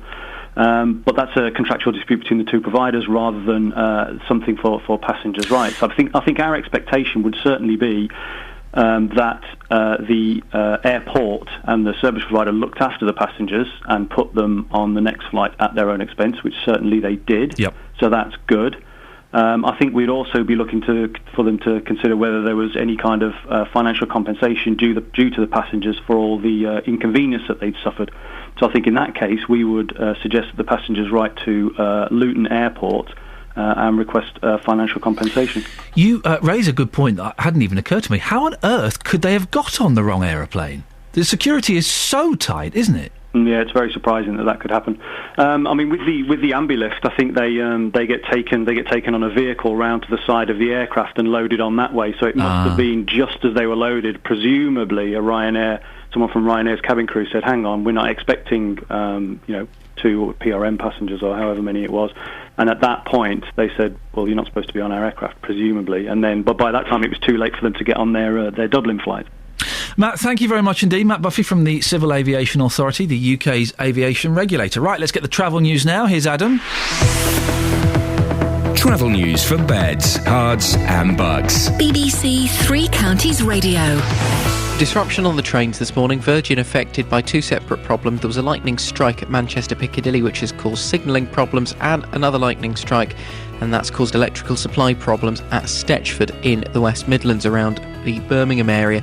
It's causing delays to services Watford Junction through to Wolverhampton, about half an hour, and then the long distance services from Manchester to and from London, they're delayed possibly by as much as an hour. Trains could be starting or terminating short, or possibly even diverting into other Manchester stations. Problems for London Midland as well because of those problems in the Midlands. Their services between Northampton and Birmingham are running with delays, so if you're travelling through that way this morning, expect some late runners. On the roads, the M1 southbound has been slow for quite a while, still is. Milton Keynes down toward the Luton Airport Spur Junction 14 to 10. We had a call from Mark about that saying it's looking busy. Westbound, the A428 as you come through St Neots toward the A1, there's a queue. It's slow then on the A1 at the Black Cat roundabout, the A1M from Letchworth to Stevenage, and then into London on the A1 past Stirling Corner. Lots of surface water on the A507 in Buntingford. The M25 anti-clockwise, slow from the M1 to Kings Langley, Watford to the M40, and busy clockwise into the roadworks at the A1M. Adam Glynn, BBC Three Counties Radio. Across beds, hearts and bugs. This is BBC Three Counties Radio. Good morning. With the 8:30 headlines, I'm Catherine Boyle. The bells of Westminster Abbey will peal for 3 hours this afternoon to mark the birth of the new prince.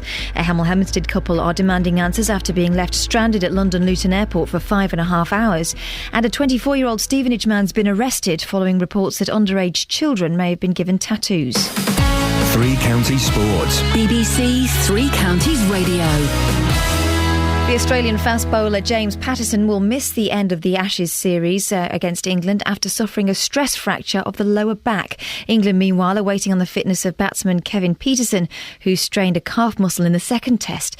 Former captain Michael Vaughan says there's no need to take any risks given the side's recent dominance. I think he's got to be 85-90% fit because a calf strain, you can certainly develop that more into a full-on tear, and that takes you out for 6 or 7 weeks. And I don't think England are in a position where they need to risk anything. If Peterson gets through the week well, brilliant. If he doesn't get through the week well, I think it's a real nice time to bring in a player that's not played much international cricket. Great Britain won 7 medals, including 3 golds, on day 3 of the IPC World Athletics Championships in Lyon. Meanwhile, the Paralympic champion Johnny Peacock runs in the men's T44 100-metre final later today. He qualified for yesterday, with his rival Richard Brown setting a new world record of 10.83 seconds to also make that final. In football, Wycombe Wanderers have signed Stephen Craig, subject to international clearance, on a 1-year deal. The experienced Scotsman's been on trial at Adams Park. Stevenage are in pre-season action at home to Leeds United tonight. The visitors have sold nearly all of their allocation of tickets. Also tonight, Luton continue their pre-season fixtures, facing Aston Villa at Kenilworth Road. The Hatters hope to make it 3 friendly wins in a row after recent victories against Hitchin and Maidenhead. Meanwhile, Hatters captain Steve McNulty's under no illusions as to what the target is for Luton this season. We all know what the club and what the fans and what us as players, what we expect this season, and that's no more than promotion. If if you don't start off the season wanting promotion, you might as well not be here, and we've all been brought to the club to get Luton back into the Football League. And that's your latest news and sports. I'll be back with more at 9 o'clock. Hang on a minute, that was a bit So, sharp-ish. were you ready? What are you doing? I wasn't ready. I'm not listening again. Looking at Facebook. News bin? Okay, hang on. Right, there we go. It's Scoinsy's voice. You don't hear that again, do you? No. What's in the news bin today? Prisoners was over. No, this is really old, and a lot of it is probably quite delicate now.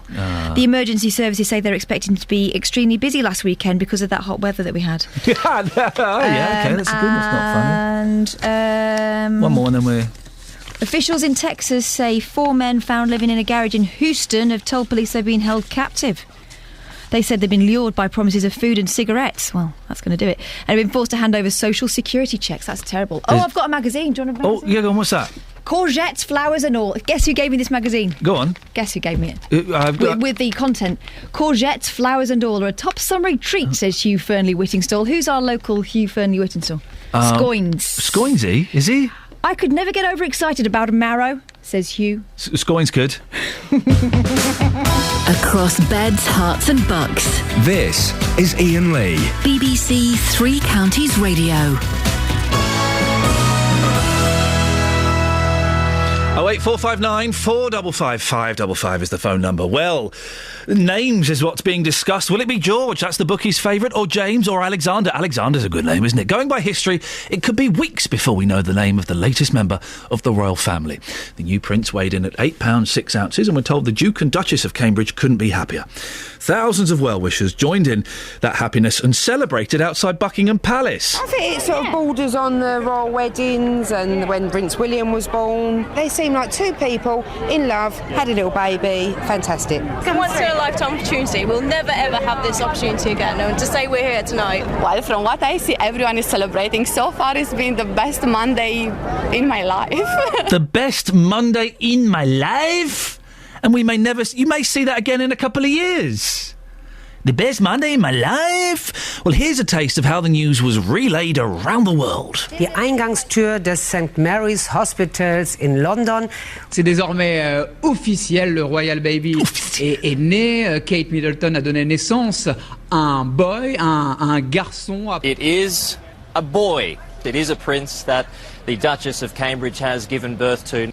Why did the French one say boy first before he said garçon? That's odd, isn't it? I'm suspicious.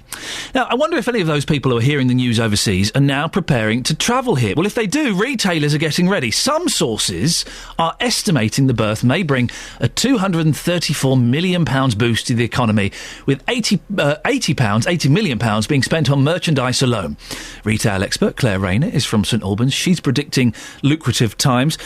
Morning, Claire. Will the royal birth have people parting with their hard-earned cash for mementos? I think so, because I think a lot of people will, as you've heard from the people listening and the people commenting, really excited about this stuff, and they'll want something to commemorate the day, because something like this doesn't always happen in our lifetime, and therefore they like to keep a souvenir, something that can become a family heirloom.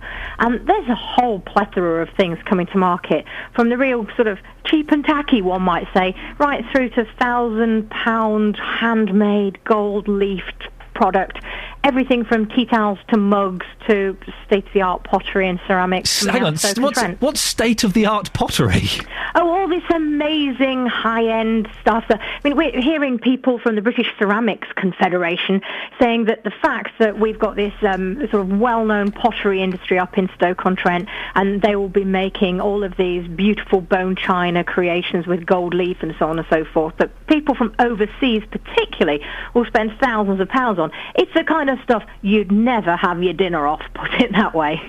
I imagine that internet retailers would do better than your average royal store, whatever that is, because they can send stuff around the world, can't they? Yeah, absolutely. Although, having said that, a lot of the tourism is taking place in London right now. A lot of Americans, Japanese, Far Eastern tourists are over here, and they will be sort of riding this wave of euphoria that we're seeing around the palace and going out to get their British souvenirs.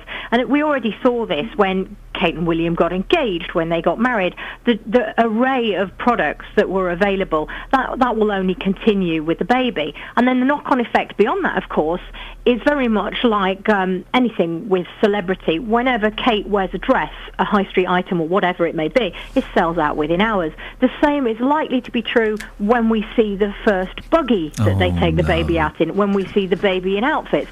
It is very likely that mums planning to buy items for their children will want to copy what the royal parents are doing. So whatever their buggy of choice, a Bugaboo B or whatever it's going to be, that's going to go flying off the shelves. Is it by people copying the royal family? Yeah, I would expect so. And I mean, people might think that they've got a budget of a certain amount, but they may then see Kate and William out with something and they might extend their budget and buy something to be like them. Having said that, of course, the buggy maker who designs that particular one is going to do brilliantly. Everybody else is probably going to be left on the shelf because we only need one each. So I think it's more the souvenirs and the incidental items, the things that we believe might become family heirlooms, or for the cynics, might become valuable on eBay in the future. Ah, of course. Do people buy these mementos with a view to making money out of them 10, 15 years down the line? Oh, some certainly do. And that's why they are called collectible items. Some buy them to create that family heirloom, to have something to pass down that will become of appreciating value over many years, and others will be literally trading in the product. I think that the core market, though, are just to have something to remember the day, and then the high spenders are likely to be coming from overseas. Particularly, there's a lot of buzz around Made in England at the moment, with the Jubilee and what we've just seen with the Palace Garden Party celebrating the best of British manufacturing, and the overseas people love that product. So now we've got not only Made in Britain, but Made in Britain with a royal baby splashed all over it. What more could a tourist want? Claire Rayner, thank you very much. I have just realised I've had a personal effect on this baby. I actually have had a personal effect. In as much as the Finnish government, this is true, this is my connection to the royal baby, follow this if you can. The Finnish government, that means Finland, whenever a baby is born in Finland, the government give a box full of things to the mother, okay? And it's got some clothes in it, it's got some nappies, it's got some condoms, it's got some bits and pieces in it. Every mother in Finland gets this box, okay? The Finnish government is sending a box, one of these boxes, to Kate, Catherine and William. All because someone on the BBC website wrote an article about these Finnish boxes, and it was the highest viewed story on the BBC website. Who wrote that story? My missus. So because of my wife, what are their names? Catherine and William are going to get a box from Finland. So in many ways, I'm doing more for this royal baby than you are. So shame on you. Joined now by William French from Milton Keynes, who was Princess Diana's butler on her honeymoon. Good morning, William. Good morning, Ian. How are you this morning? I'm fine, thank you. I'm not as excited as I'm imagining you are. Are you excited about this baby? Oh, I'm very excited, Ian. Ian, let me just put something into perspective, because I know you're getting a bit of grief this morning. A lot of grief this morning, William. I've been very, very privileged to be around members of the royal family, and William even when he was a young boy. Yeah. Now, this is going to be something quite exciting for them, obviously, and it's not too exciting for you and probably some of your listeners, but the majority of the listeners are going to enjoy this, because this is something a bit historic as well as anything else, because, of course, this little boy is going to be half a commoner. You know, we're going to get something a little bit exciting now, because he's going to be part of us. You say half a commoner. I mean, Catherine's not exactly like you know, Chavy. She's not Kelly Betts who works here, is she? She's still quite a posh commoner. She's become posher. Yeah. She wasn't posh, as you know, when she was born. You know, her mum and dad are very nice people. They've done well for themselves. Carol, yeah, they've done well for themselves, and Carol will be probably more excited than anybody in this moment, even probably more so than the Queen, because it's quite important to her. But they're lovely. They're going to be a lovely couple. William is good, very much like his mum, very sensitive, very hands-on, and I'm sure Harry's going to be there this morning very quickly. He's one that will be there because he's obviously close connected to both of them. And they're going to have a wonderful time as a family. And Her Majesty, bless her, she can now go on holiday and have a lovely time, and knowing that she's got a wonderful grandson. And it is an exciting time for everybody. Not everybody is a royalist, I accept that. but I have been very fortunate at working very close to this family. And I'll tell you now, Ian, they are very down to earth and they're very simple, easy people to get on with. They're not, you know, they are high profile because of who they are. Yes, I accept that, but I've had the privilege of being there with them, and they are a wonderful family to work with, you know, and to be honest, they're like any normal family once you get to know them. And unfortunately for you, Ian, you haven't had the privilege of being that close to them, and I know you're getting a lot of stick this morning. William, I appreciate your time. William French from Milton Keynes was Princess Diana's butler on her honeymoon. The royal family, they're down to earth, they're simple, they're like any normal family of multi-millionaires who have inherited a right to rule this country. Irene's in Luton. Good morning, Irene. Good morning. Good morning. Are you celebrating the... Oh, yes, I am. I am standing in the gap for Lady Diana. Sorry? I'm standing in the gap for Lady Diana. What does that mean? Sorry? What does that mean? You're standing in the gap for Lady Diana? Yeah, as a grandmother. What, you're in the shop? No. I'll be going round town in my British flag, me and a few girls, and we're celebrating the birth of the grandson. Why? Because I love Lady Diana. One, she's born the same month as me. What? Now her grandson is born the same month as me. So, you know, I'm going out to celebrate, and me and a few girls going downtown, Luton Town. Yeah. Centre, and we're celebrating the birth and making sure everybody in Luton know that she has a boy. I think everybody in Luton probably does know that she's had a boy. Oh, well, you know, some people don't listen to the radio and some people are ignorant about the fact. But you know what? I'm going to make sure I shout it. Go on, shout it nice and loud now. Congratulations! It's a boy! Anything else? Oh, no. Royal Britannia. Anything else you want to shout? Yeah, God bless him and keep him. And the royal family, and I want to be godmother. How likely do you think that is, Irene? Can I put something to you? And I'm putting this to you from a place of love and respect, okay? Yes. You are absolutely nuts. I know. I am nuts about Lady Diana. I'm nuts about the grandchild. I'm nuts. Thanks very much for calling, Irene. Thank you. Bye. Travel news for beds, cards and bugs. BBC Three Counties Radio. You just have to smile sometimes, don't you? The M1 southbound looking slow from Milton Keynes down toward Luton. It's taking maybe 35 minutes to get through, possibly a little longer. It's been really busy this morning down there. The A1 delays at the Black Cat roundabout, then slows up again along the A1M as you come from Letchworth towards Stevenage, and heavy into London at Stirling Corner as you come through Boreham Wood. Clockwise M25 slow through the roadworks. In fact, anti-clockwise looking pretty slow past Potters Bar now as well. And it's busy, like I said, one big queue now. Kings Langley round toward the M40, all slow moving, junction 20 to 16. Big disruption for the trains. Virgin affected because of a lightning strike at Manchester Piccadilly. Delays of around 90 minutes now to services and cancellations expected through the area.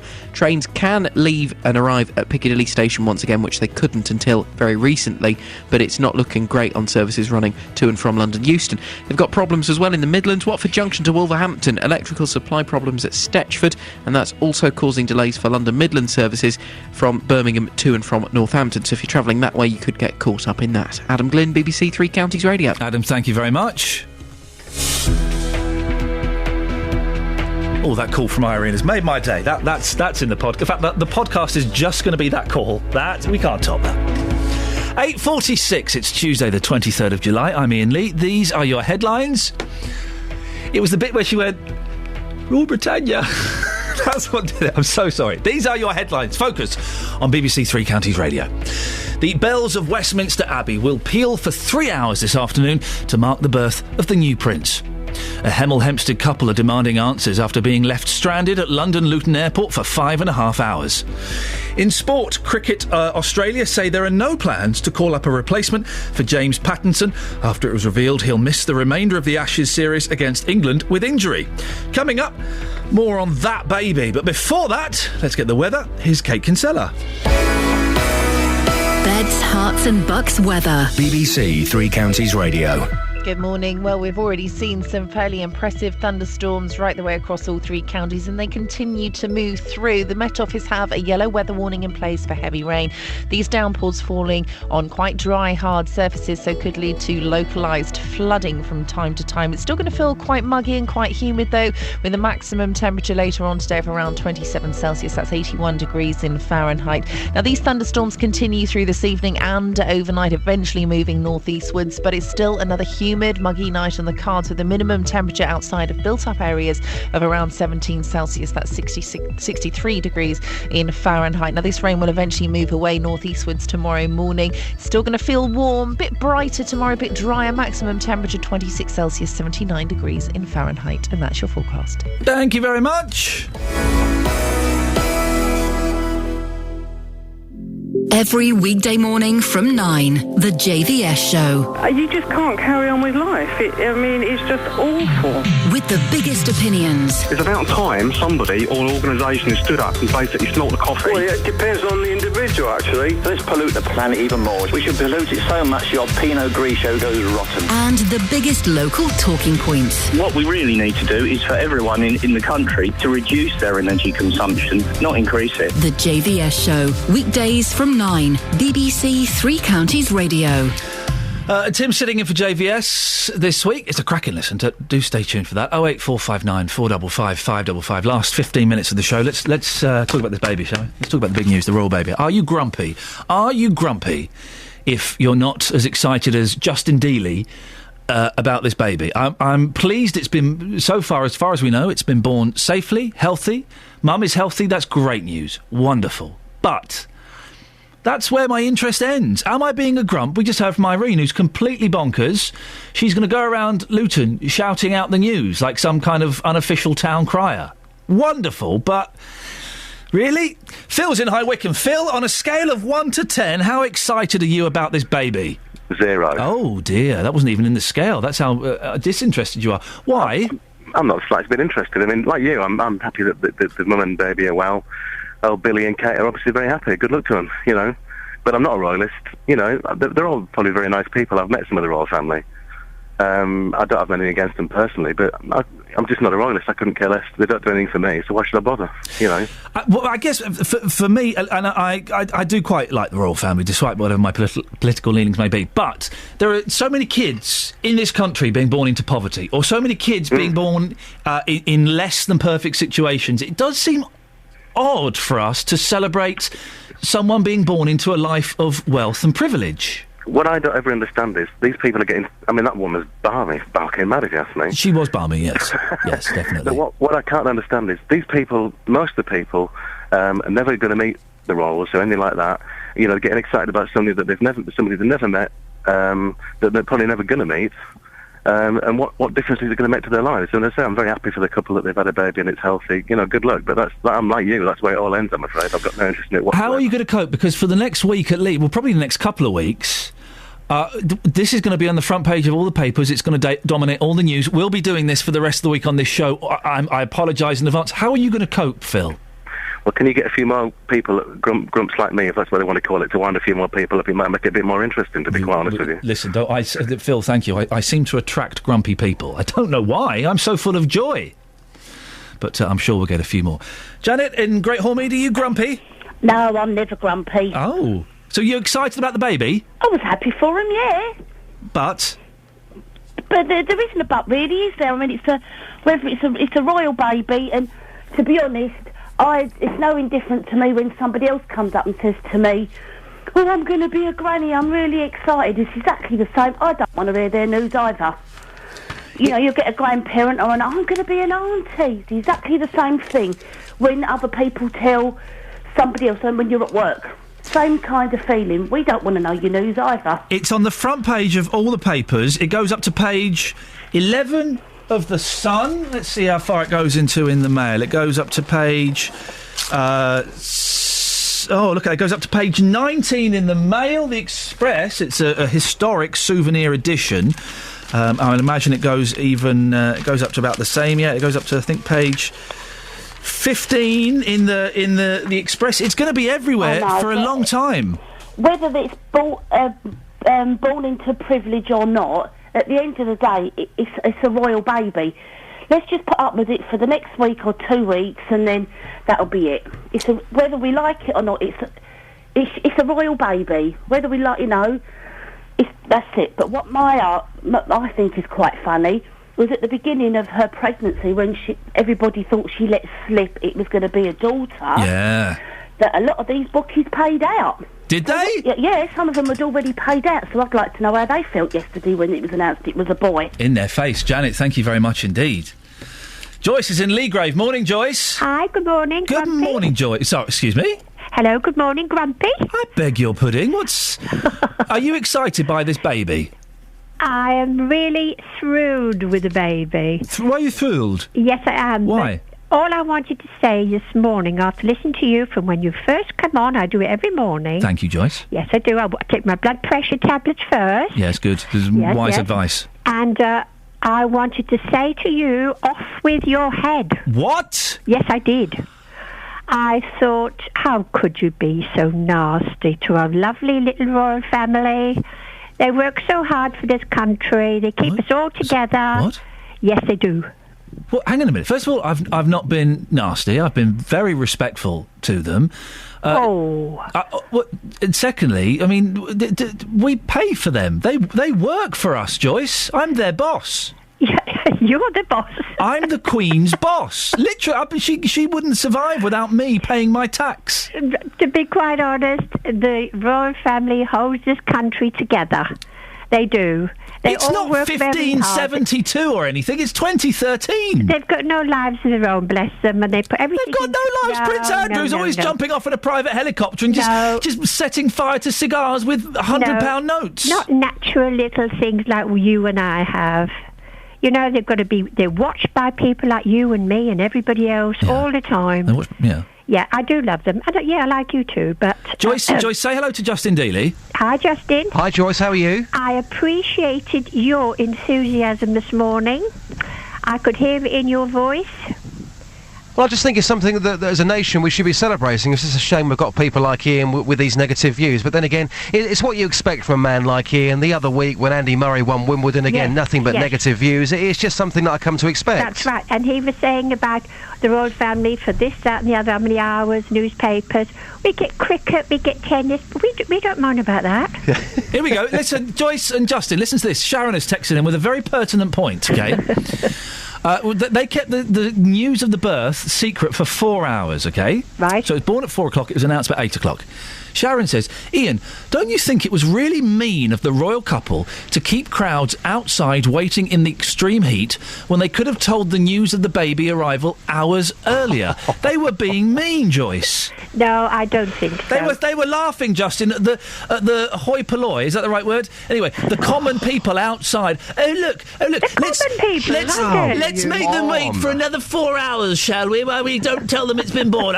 Give them some privacy. Exactly, that's right. Come up for air and be together for a little while and then enjoy them telling them to the public they can enjoy Why don't Joyce and Justin go and get a room? Listen to you two. Why don't you take the day off tomorrow and let Joyce present the programme? How does that sound? Why don't you get stuffed? Now then, you too. Joyce, thank you very much. Justin, whereabouts are you? I'm at the L&D Hospital. I'm with Helen Lucas here, who's head of midwifery. First of all, you've heard some of Iain's views this morning. Just how excited are you about the birth of our future king? I think it's an incredibly exciting time. I think the birth of any new baby is an exciting time, and especially as this one is obviously the heir to the throne at some stage in the future. So we know what's been happening in London. What's been happening here in Dunstable in the last 24 hours or so? We had an average day yesterday. We had approximately 16 babies born, and all of mothers and babies are well. And hopefully some of those will be going home today, as I'm sure Catherine and William will hopefully be taking their new baby home. And Iain was just saying there about the delay in the announcement. It was 4:24 when the baby was delivered yesterday. Was there a baby which was delivered pretty much around the same time? Yes, we had one born approximately 30 minutes after that time, and hopefully that lady will also be going home from here today with her newborn. So how many babies are delivered here every single year? Last year we delivered 5,200. Wow. It's a busy unit, but we deliver you know, we have a lot of deliveries and we provide good care for these mothers and babies. I know that you absolutely love your job. Catherine waking up this morning, what can she expect? So you're an expert in this field, but what can she expect this morning? Hopefully she will have had some sleep, but I'm sure that her baby will have made demands of her in the night, and I think this is an important time for both Catherine and William to spend some time with their newborn, and hopefully they'll be making preparations to going home, and I'm sure there'll be some discussions, if they haven't already decided, around what they're going to call this little boy. I really appreciate your time. I've literally turned up this morning in the van, and you've had the courtesy to come out and talk to us. Thank you so much. Do you want to come back with me and spank Iain Lee for his behaviour this morning? Would you be up for that? I think it's always a good time for celebration. I think it's just something else which the Great Britain should be proud of. Thank you very much indeed for your time. There you go. Helen Lucas joining us live, head of midwifery here at the L&D Hospital, Iain. We need to have a chat, Just. What about? You've seriously crossed a line today. What have I done? You've been. We shouldn't be having this on air. We'll do this off air. But basically, you've been rude and you've been disrespectful to me. Well, you've been rude and disrespectful to the royal family and our country. That's different. Why? Because I am your boss, and you should not disrespect me on air. Is that right? Get back here. We'll have a chat. All right. As quick as you can. Okay.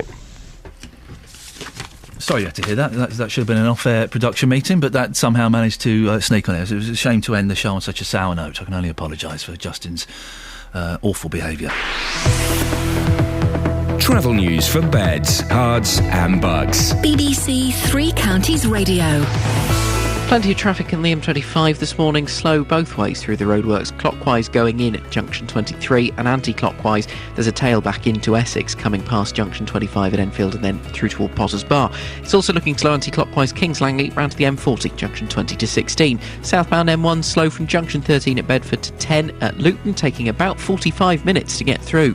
Delays on the A1 still, coming to the Black Cat roundabout, A1M then from Letchworth to Stevenage and the A1 in London coming to Stirling Corner. Jubilee Line Tube has been suspended, Wembley Park to Stanmore, faulty train at Queensbury.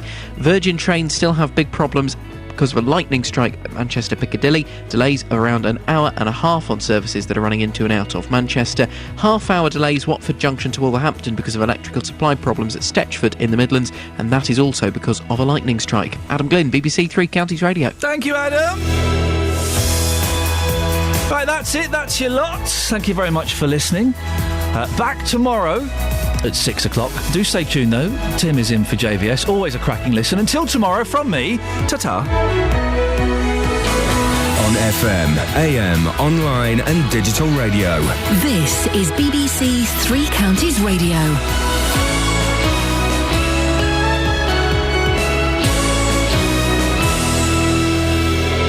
Yes, good morning. You're listening to the JVS show. I'm Tim Wheeler, standing